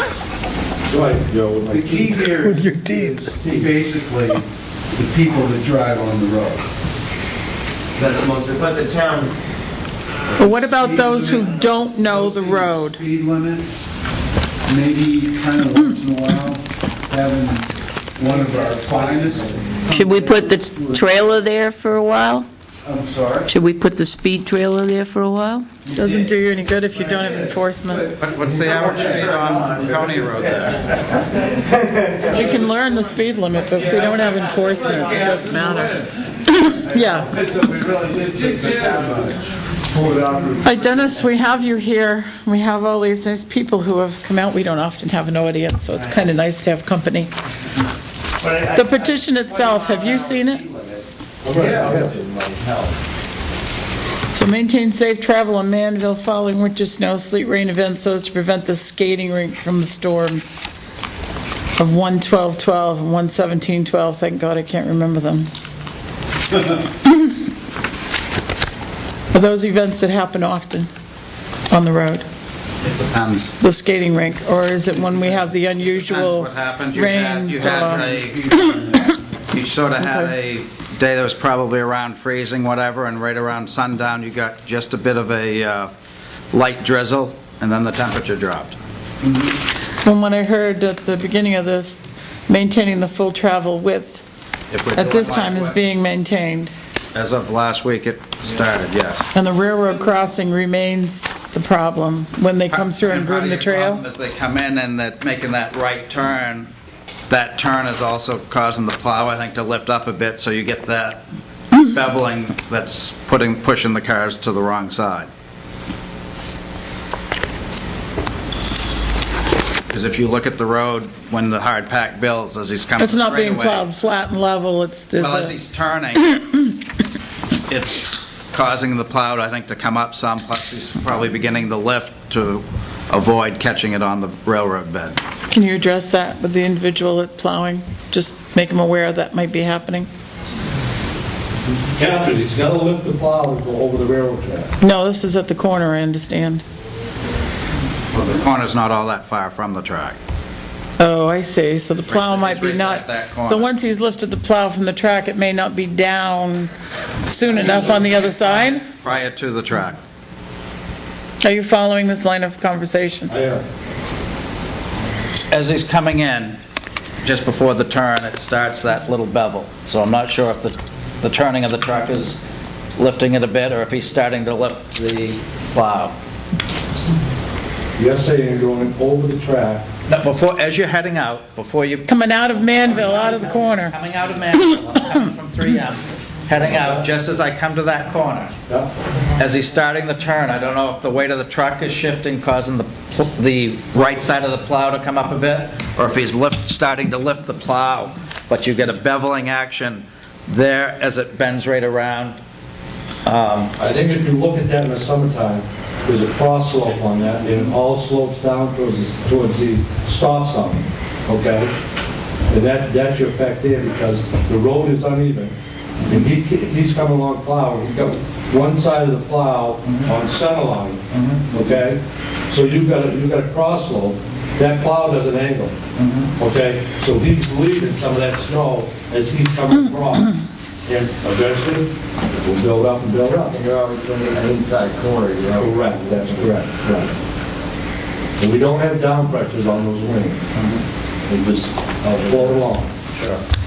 There's no wing on that. There most certainly is a wing on that. This is the first year. That is correct, because he wasn't experienced. He got some experience last year of pushing back, so we put a wing on. That's why you got 21 feet of road, 2 feet of shoulder on the north side, and you got at least 1.5 feet on the south side. So you got ample. Now, yes. You had room last year.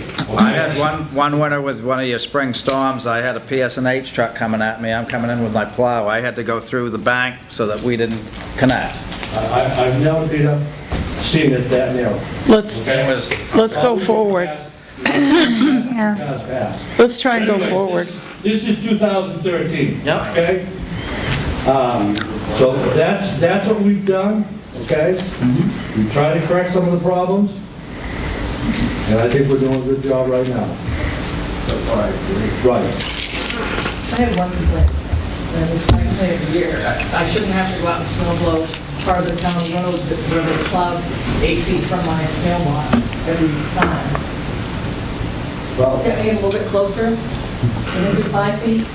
I probably could if I sent another truck up here. But then what happens, okay, if he slides a little bit, get your mailbox. Then what are you gonna do? Dennis? Well, You it's get no over, problem with Well- everybody else's boxes, that's what I'm concerned with. you get over, close to a mailbox, where are you gonna put it up? Well, it seems to be fine with all the other ones. I think the plan every year, guys, you know, that, say every year, you guys. Is your mailbox at the edge of the road? No. At the corner? It's set back about 4 feet off the end of the road. People drive there. Correct. People hit that tree The before. the mail lady can get off there. So you're saying that's not part of the town road? No, it isn't. Like plant a garden right there. Remove your mailbox 4 feet. Well, that's, I mean, I'm telling you, put it in the middle of the freaking road, so I, you know, you'll have to keep somewhere. What's your street number? 39. Right where your pavement ends, One thing. on your right. You do? Actually, they're gonna just pass my mailbox. Yeah, it's right by the, before the pump station. Yeah, they're right. Plow the snow for a yard. You won't see the pump station thanks to the cedars. Actually, I have the same problem, and I don't have a mailbox. I do. I'm like this much, I plow Yeah. of the road. Well, I plow in front of my mailbox. dead-end 'cause I'm street. 4 foot off the road, you know, so the plow doesn't hit it.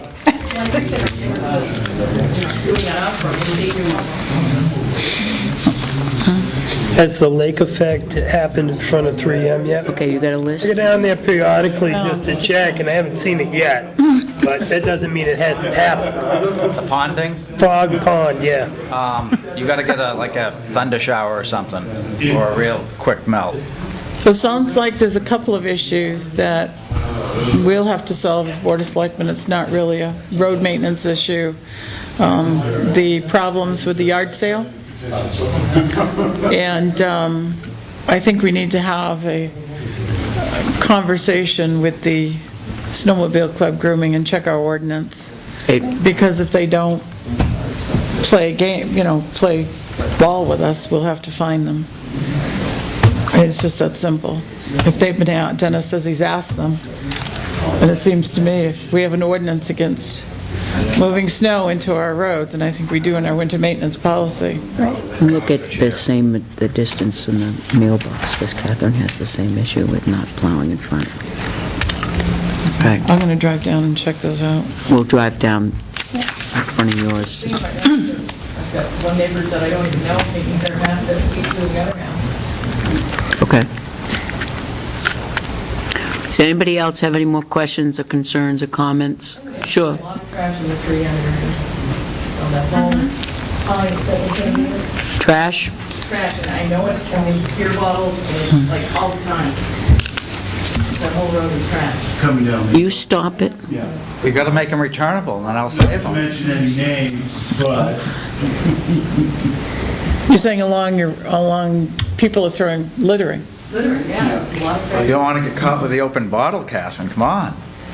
Before you go home, you don't want your wife to see that you're drinking, Peter? There you go. I take my containers home with me. I recycle. Good job. I mean, whoa. This gentleman up back said, My name is Kevin. I live on Ruby Lane. I just moved here in May. So I haven't experienced any of the winters yet. I love the I just, the question of the wetland, where does the wetland start? Is that right where the second curve is, as we're going down Manville? right after the railroad, right? No, not the railroad. You're correct. It starts right at that Second, yeah. Oh, Well, there's an area there that's considered wetlands. Right. It's not Before that. visible. The entire area is in the aquifer district. Right. Yeah. But the wetlands specifically are up closer to 3M Right. than they are to Route 3. No, Yeah. there's a Right, section of correct. land just after the railroad tracks where they wanted to build recreation for the town, but they deemed it a wetland. More a choice since DOT does it on the upgrading. 3M pour into the pond. Have you ever seen those ponds? I took the tour once. Well, I've seen turtles go in and come out. How many legs do they have? How many heads? This, Coming right out, going into. well, one thing I can assure you of, I've seen the EPA testing and the water from their monitoring wells They do the well. tests just fine, but there's that first pond that's a funny shade of green. Yes, it is. Just the testing. Do they do the testing? They have to submit the testing data to the EPA. They don't actually sample the water themselves, they take the samples. Done by the EPA. Which Department of DES. Environmental Services. Environmental Services. Independently. Yeah, from them, yeah. Yeah. Are you talking the sediment ponds or the monitoring wells? The monitoring wells. Huh? The monitoring wells. Most of those aren't on their property anymore. They have 5 monitoring wells on their property. On the former Quinty property? On the 3M property now, because I saw them. The former Quinty property where there are monitoring wells are no longer monitored. Right. Oh, they're not, okay. The asbestos people or whatever? Right. I don't know. Not monitored. But No, the no, ponds have there's no 5 monitoring wells that they wells. have to monitor. There's no monitoring wells for the asbestos. Right. That's a separate issue. Those are no longer sampled. No, their agreement, the owner was can't think of them. 7 points? 7 Points, thank you, Sandy. 7 Points, who owns the property, their agreement with DES as far as those monitoring wells and having to monitor them ended 2 years ago. Okay, so I guess we'll get with Dennis, we'll get with the snowmobile people. The other thing is just watch the access to Route 3. We'll try to meet with the yard sale people, see if we can get that. After I call Belknap County when I can't see, that's fine. You go right ahead. It's your privilege. We'll have to. If I get hit, then I'll look at my other options. Yes. Well, obviously, And I couldn't see when I pulled on. right. Well, it's not right that they park there that close to the intersection where you can see. They have a fair amount of parking. Sawhorses. That's why I said, put it out. Yep. All along the side there. And it was supposed to be, I thought, up until the next house. But when I tried to pull out, you could see that they were moving. People are parked casually around the sides. Right. We'll have to get with the state so that they side with us in enforcing it. Really, a lot of them are their own Get laws. your little radar trailer there and find what your typical speed is, because it's not 40. Maybe they should pay a permit fee to hire a policeman. Like the farmer's market? Right. They do. Yes, they do. It makes me, if I know they're gonna have a yard sale, then I'm not gonna travel a lot down on Route 3. Right. When you park along Route 3, you're supposed to be so many feet off the traveled way.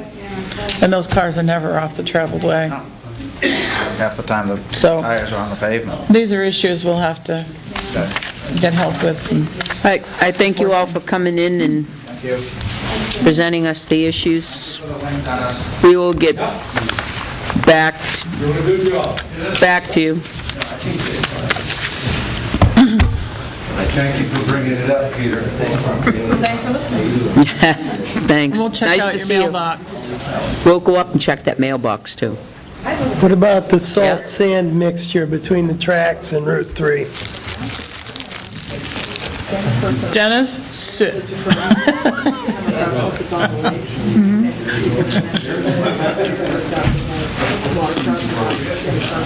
Mr. Allen, we do have a request I think. Catherine, we'd like to talk to you for just 1 second. The trailer. This trailer's been there since summer. Did you call? Okay. Well, So I'm thinking, if that's the case, then I can buy a trailer to put on my land. I've got over 2 acres. no, you can't. I know. Which trailer? But it's okay for somebody Where? to choose it. Next to her, you know that one that did the shoreline with DES? Remember that piece of land, that property? I hate it when that happens. Oh, it does. I mean, I'm paying taxes. I know, you're right. You're 39? 30 across from Catherine's. Go straight down. Take a right at Catherine's house and go down. They have a trailer there now, and they've had it there since early summer. What kind of trailer? House trailer. Yeah, like it's not like a travel trailer, it's something that's... Is it a construction trailer? An RV. It's not a... It's an RV. Is it an Yeah, RV? it's been there since the summer. Yeah, and it's not supposed to.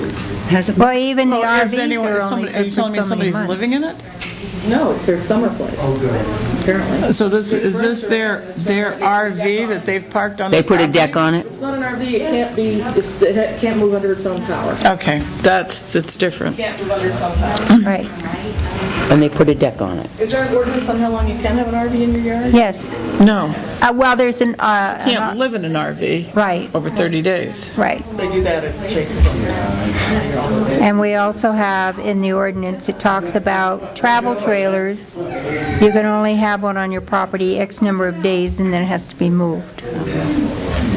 Yeah, we had another one like You can keep your personal property on your No, I property. mean, you're using it to have people live in. Oh, you can't live in the it. summer. You can't live in a, no, you Right. can't have a trailer of any type in your yard and live in it for Right. over 30 days. Yeah. Okay, so there's an RV permanently located. We'll look into it. Oh, that one. We'll look into it. You said there's a deck on it? Yeah, small deck. Great. Okay. And it has wheels on it? Well, if they've got a deck on it, that isn't designed to move. What do they do about I sand? thought I saw wheels on it. They can hook into the line. That's easy. Yeah, it's been a while since I've walked down that way, but See it from my house, because part of the fence blew down, so I have a I was gonna say, you lost your view too. Below you, Did you get Catherine? one of these too? Is it below you? wheel. No. Oh, okay. No, it's to the right of her. If you take a right at her house down that way, Oh. next to her. But it's huge. You're not the one right, like, on the water, right? I'll check it out tomorrow. Tell Al about it. Thank you. All right, thanks. Thank you. All right. Sand and salt mix. Good night. Shall we continue it? Make more problems? Did it help? It's gonna make you a problem, believe me. It's gonna cause that, just create more havoc on that problem we already have. That is correct. How so?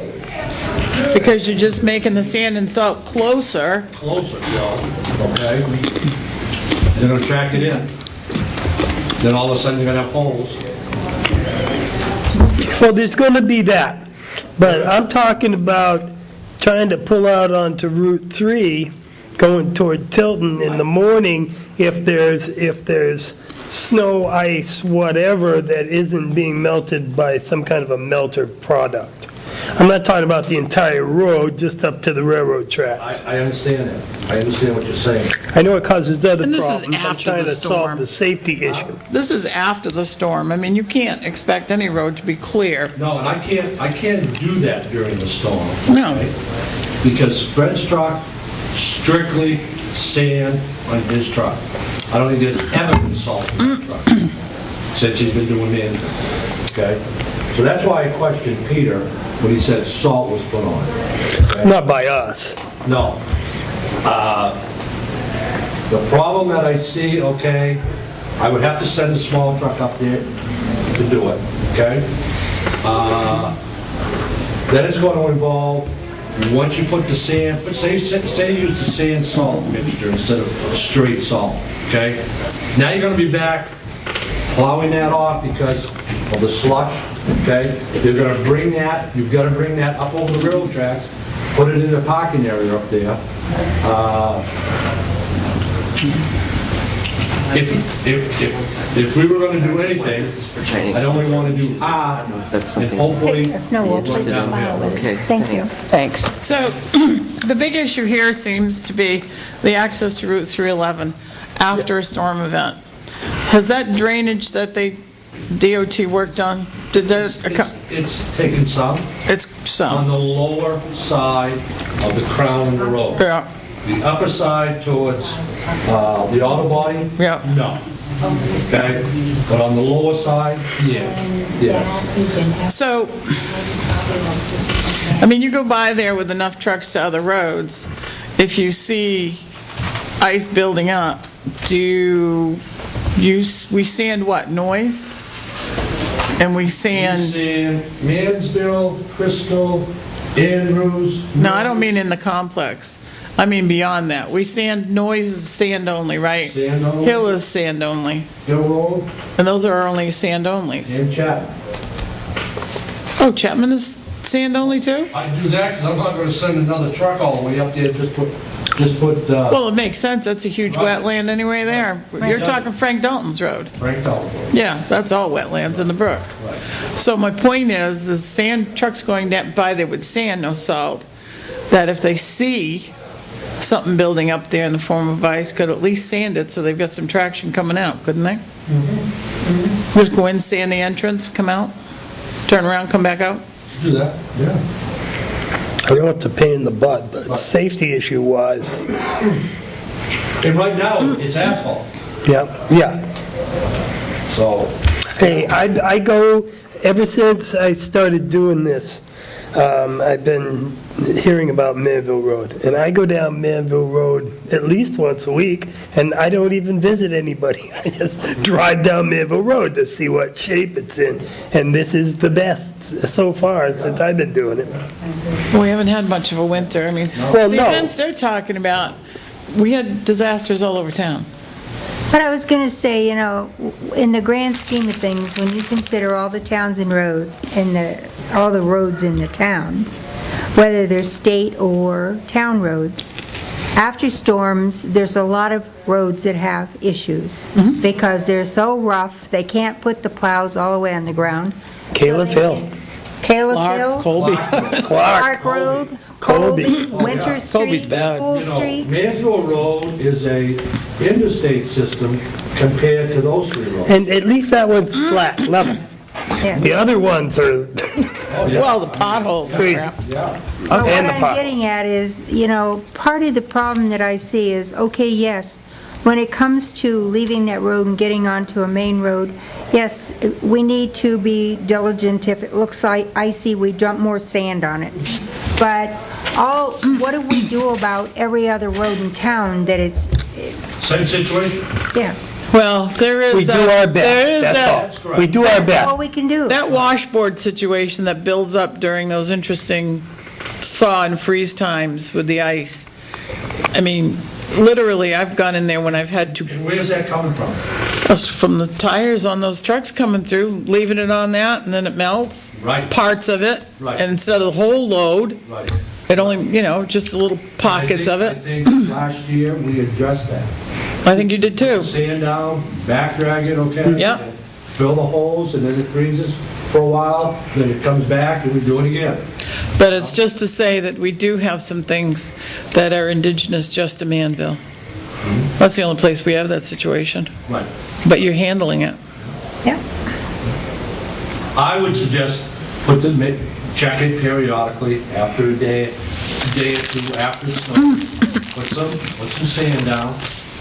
Or try just a little mixture of sand, salt, just before it crests, so it's all gonna run back towards Route 3. Before, Okay?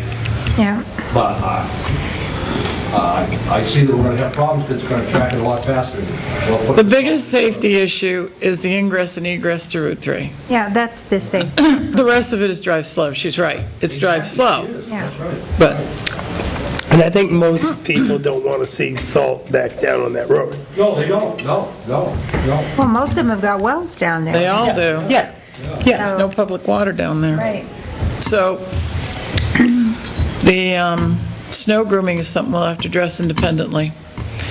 And then the yard sale, Been out at all this year yet. no, they haven't had the, No. So when that becomes a problem, okay, or when I see Larry, I'll ask him again, okay, about doing that. we're gonna have to keep our eyes on that, because if we end up with a lot of snow on this end of the winter, and they don't,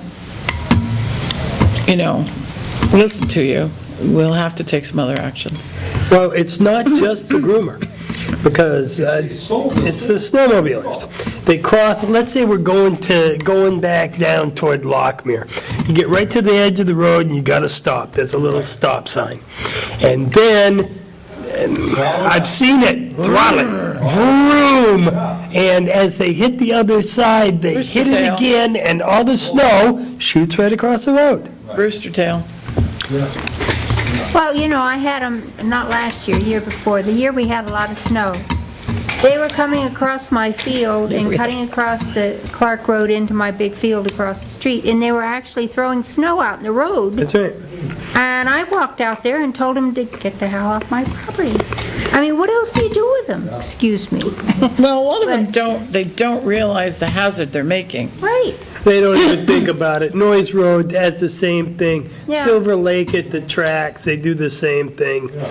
It just happens. And at Silver Lake, they got the sand, it's not the salt, but... If those rails were flush Yeah. with the pavement. What about the broken one? Yeah. Sticks up that high. Yeah, I know. I tripped over it. I don't know how many shoes I've taken off the plow, okay? Because you try to judge, then all of a sudden you catch the shoe and it rips it right off. Mm-hmm. Put that on our list of things for the commission. Yeah.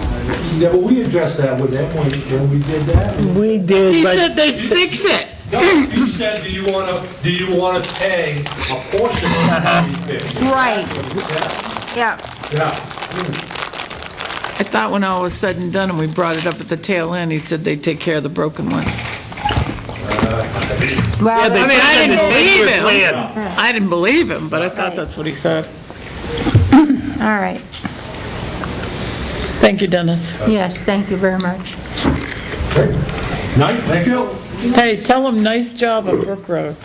I told them your amounts for capital reserve. I sent them an email about Yeah, capital reserve. right. Yeah, okay. That's what you're comfortable with?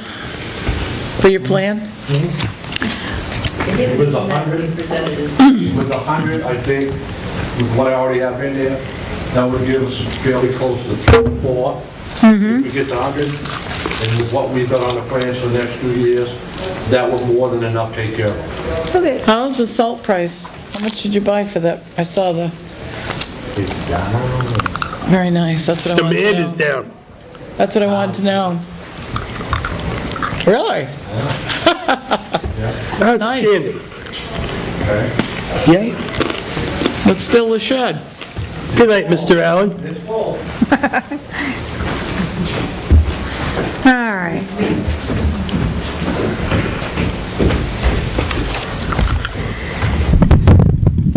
Tim asked me to give you his report, so you have that on the other side of your announcement. There should be in your packets the legal notice for, oh, look at that, the public informational meeting. And once you sealed your minutes, I just went ahead and sent it out, because Monday's a holiday. I want to make sure that it was, they'll make it in the Echo on the 24th for a meeting on the 31st. Nice. I tried to keep it as short as possible to keep the cost down.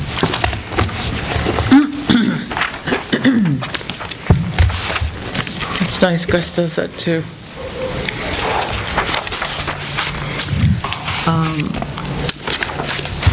I have to file our first quarterly progress report prior to Wednesday, January 30th on the Ernies.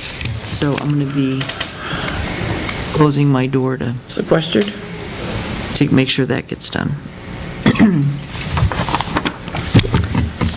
That I gave you. And when I came by late this afternoon, there wasn't too much left standing up.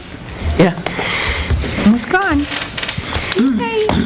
I need to add an additional thing to our non-public session. I got correspondence from Lauren today on the BTLA and Northway Bank So I have that to discuss in non-public. She gave me a little update on the hearing that she attended yesterday.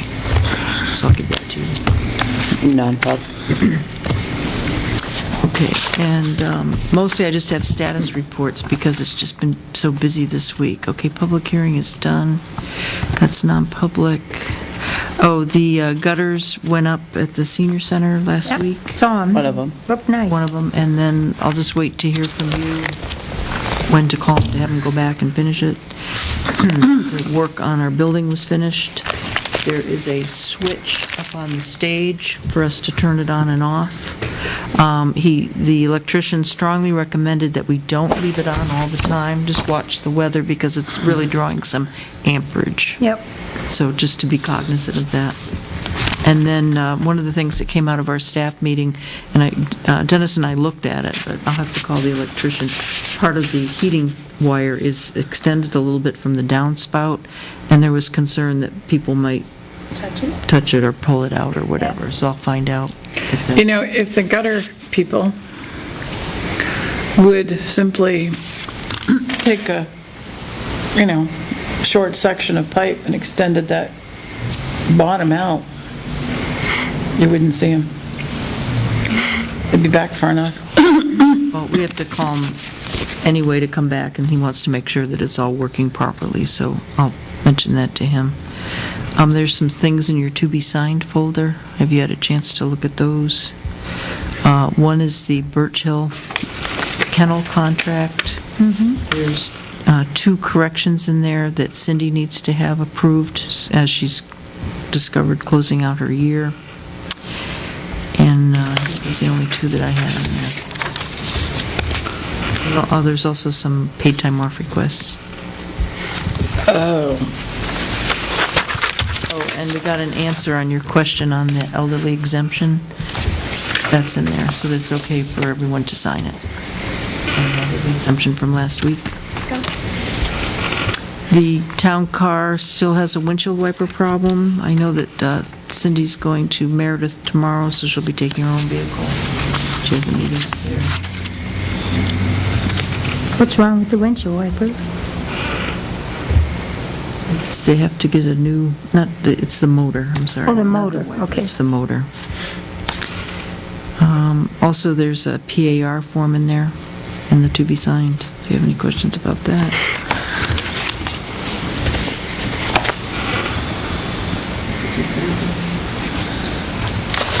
And you got your toilet paper today for the Grange? It was just that one box, correct? There was also supposed to be some trash bags, the kind that go in. In that box? I don't know, I didn't look in the box. It was toilet paper and trash bags. Well, let me know. I just took the big box up, I didn't look in it. Check tomorrow. So it was just that one big box that was going, okay. I mentioned that, I mentioned Dennis had called on Wednesday morning and asked me to post on the website that he was closing the transfer area in the afternoon. So I notified everybody. I think that was the issue last time. People wanted to make sure that they... I'm not going to sign that particular name. Not today, not any day. That means it was 3. It was 3 of them.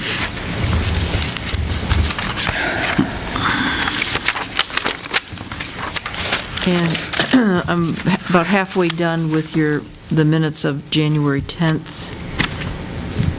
And I wanted to wait to get those minutes done before I sent the letters to all, from you to, I want to make sure I get everything in there that I said, so. Cuckoo week. That's all I have. The rest is non-public. Oh, and blue, okay. There was 3 we signed too. That was in the bottom. I brought this for you in case you were going to do that under your selectmen's reports. Catherine. That was the merit. No, this needs to be discussed. Okay. I don't know. There's some down there. Just need a little pick-me-up. Can I have some of your M&Ms? Yeah, take them all. The crap. The bag was full. Yeah, it was. Therein lies my problem. Want a carrot? No, I'm full of candy. Orange, that would give me the sugar thing, but I'm like, no. I'm gonna finish them, Joe, is that all right? Oh, please do. Catherine? Pat?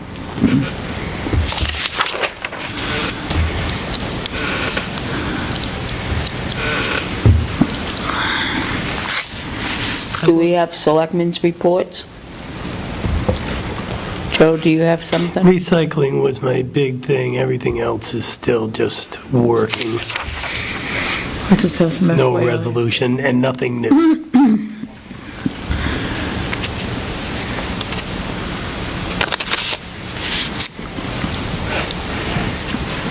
Okay, what's your FYIs? What did I do with them? Joyce and I met with two individuals from Lisa Morris from Lakes Region Partnership for Public Health and Jerry Coogan from Lakes Region Planning. Lakes Region Partnership for Public Health. Does everyone know what a CNNTR is? Mm-hmm. No. The Caring Community Network of the Twin Rivers. It is our area's public health. They do public health assessments for the communities. Jim Richardson is the director. He met him. is directly involved with the emergency preparedness things, which the chief mostly attends as our emergency guy. Well, the Lakes Region group is going to really absorb CNNTR and hopefully take some of their people in. They will be taking over that group. I'm a little concerned about it because, you know, as belonging to CNNTR, it was a smaller group. Now we're all going to be lumped into a bigger group, and usually the focus for anything that's in the Lakes region doesn't usually include us, or at least not wholeheartedly. It's like I said to her, we're usually the ugly stepchild of those groups, so I'm a little concerned. However, the conversation today was focused on health needs. What do we do to promote health? She was very focused on diet, but Joyce and I pointed out we felt that was the school district because that's where you get kids and the families. And for the town, I pointed out that we had created these parks. We have the trail, and the areas that we need help on. For example, if I was a parent and wanted to hook up my little cart in the back of my bike and put my child in it and go out and go shopping at exit 20, there's no way I'd get across Route 3 safely. There's no crosswalks, there's nothing to get me across there safely, short of calling the police and saying, excuse me, could you come up and stop traffic? So, and I also pointed out, the park commissioners right now are so focused on maintenance that they really don't have a lot of time to focus on what they would like to focus on, which is programs for the park. They're really a maintenance body. So she was interested in it.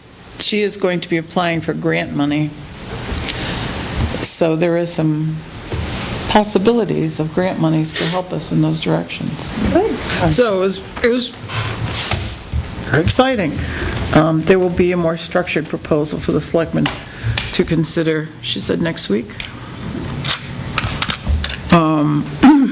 The other is just an FYI.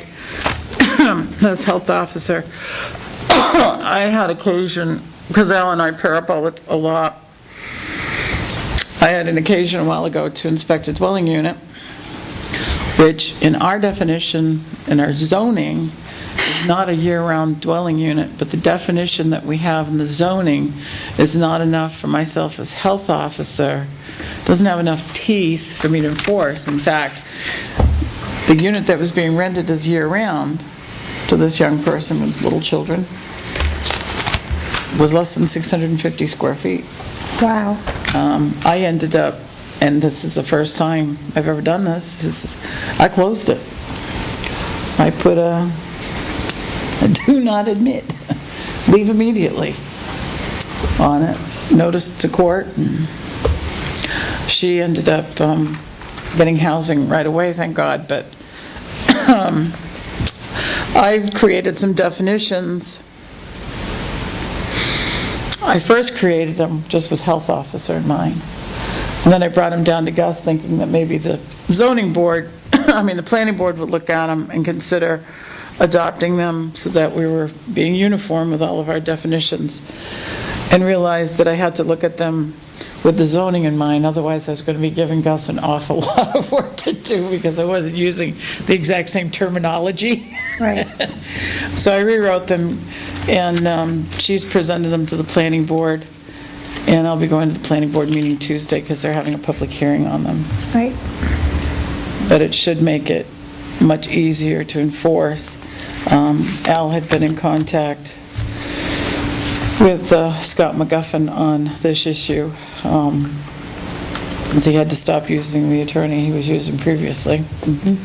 And we have been conversing with him and getting his advice to deal with this issue as far as it goes with health and code enforcement.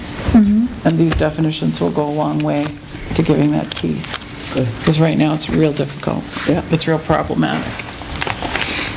The other one I have probably should be in the non-public. It's just a real short thing. That's it. Thank you. I just have one informational thing. I met with the state today for the license at the center, and as you know, we don't have our hood in yet, or we're waiting for the gentleman that's going to install it because he's donating his time, and he has to fabricate a portion of the hood and so on and so forth, so we're kind of at his mercy. But Bob Broder from the state appeared on our doorstep very suddenly this afternoon and said, "I'm here, let me go see the senior center." But really nice guy. He's been exceptional help to us. So having walked him through and showed him the new sink and the hand wash, and we don't yet have a grease trap. And before you leave tonight, we have to point out a grease trap to buy, so you can buy it for us, please. Show Joyce so she can buy it, and we got it. The reason being is that he said to me that if we can get the 3-bay sink along with the hand wash sink up and installed, which includes, he has absolutely nothing to do with a grease trap. It's unacceptable to him, and there's no reason why we should even have one. However, not to quote him and not to put up such a fuss, we will get it, the grease trap. Once that's installed, he will issue us a license to have the dinners that will suffice for CAP to have dinners Monday, Tuesday, and Wednesday, and that will give us a couple weeks for the gentleman that's putting in the hood, because we don't need it for the hood, for what we're doing for CAP. And then that will give him a couple of weeks to get the hood up and ready. Once we have that, we can call him back to inspect that, and that will allow us to have functions. If the Rotary's waiting to have that so that they can come and give a dinner to the seniors, so we can have functions for that. So as soon as you can show Joyce which one to purchase, please do that. What do you mean? 4884.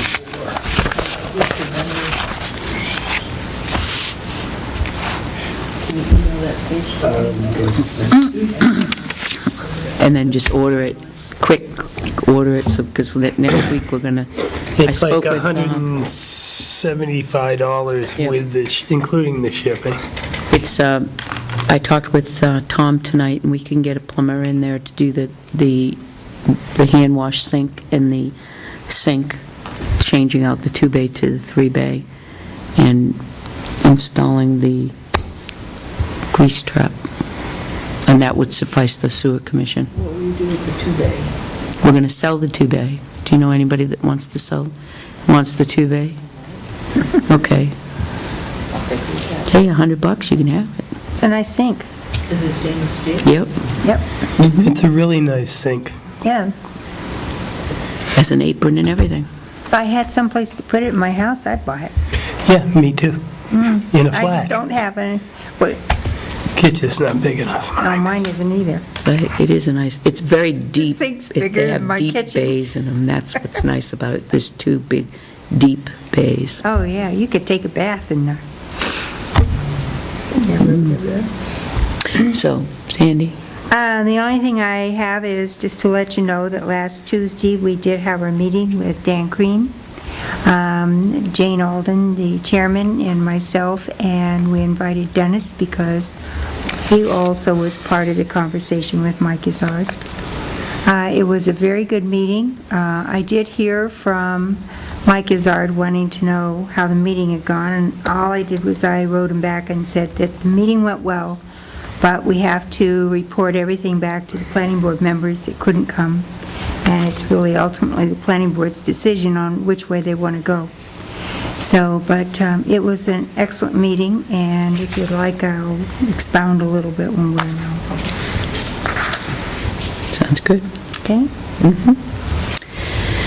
Okay. Is that all the business that comes before us in a public session? I have some comments about Birch Hill Kennels contract.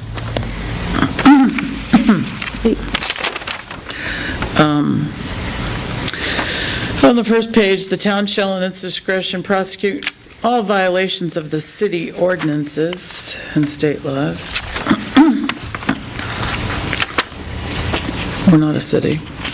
Last year, I had asked him to change a few things in here, mainly, if you read this, it talks about them they're going to build the town if they've got to take the animal to the vet, et cetera, et cetera. But the owner of the animal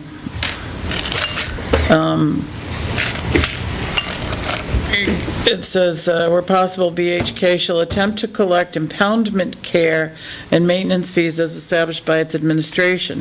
BHK shall retain all fees for its own purposes. I asked them in their contract, and I don't see it anywhere, to list what those fees are. You know, how much is that a day? So that we know. So if somebody comes in and says, well, they charged us $30 a day, and somebody else, they charged them $15 a day. In other words, there's nothing in here that holds them to, this is what, because we're doing this for our taxpayers. Right. It's not in here. Okay, so hold that out and let's, I totally agree with that one. They also, in 8, that says, shall be responsible for attempt to inform of the reasonable time period. It doesn't tell you what that is. The owners of all animals with identification from the town. So what do they do with an animal that goes in that slipped his collar and has no identification? Right. Exactly. There's nothing in here. So I'm just, I asked them to address that, and I guess they forgot to. The year before last, my dog slipped her collar, and she really didn't really look like a dog because she had allergies when she was young. She had no hair from her head down. And somebody found her on Cedar Street, no collar. She was 18 years old and deaf. So, So she didn't come when you called her, right? No, she didn't come. In the hottest day of the year, And I asked everybody on Cedar Street, and the police picked her up, and Dickie was waiting to bring her over to Birch Hill. Now, if that had been the case, you know, what would have happened? There was no identification. Minutes after she had slipped the collar, I mean, she was 18, she went like a bat. She was just boom. And of course, she didn't know, she had no idea. Crossing over Cedar Street was scary enough. But it was on the day of the picture taking up on the hill. All the police officers there, and there's little Snickers in the back row on a leash. But what would have happened if that had been the case, and Birch Hill would have gotten them, and then it would have been a lost dog? But they're not here in Tilton, so that there's people, how would they know? Exactly. And, you know, if you think about it, we have a leash law. So most animals that get loose are going to get loose because they slipped the collars. Right. I know. So, yeah, so I think those things, I mean, we have to address them. He was very receptive last year. I'm sure he just got busy and forgot. Let's just, all right, let's... So I'm going to write hold. I'm going to write it on the... Right, hold it out. Cover sheet, on his cover letter. And then we can address those with him and get back. Okay. All right. Is that it? Any more business to come before us in a public session? Then I will make a motion to go into non-public session per RSA 91A:3, legal issue, real estate issue, abatement issue, right? Personnel. Personnel, and anything else? Conversation with the Attorney-client, okay. second. Roll call vote. Yes. Yes. Yes.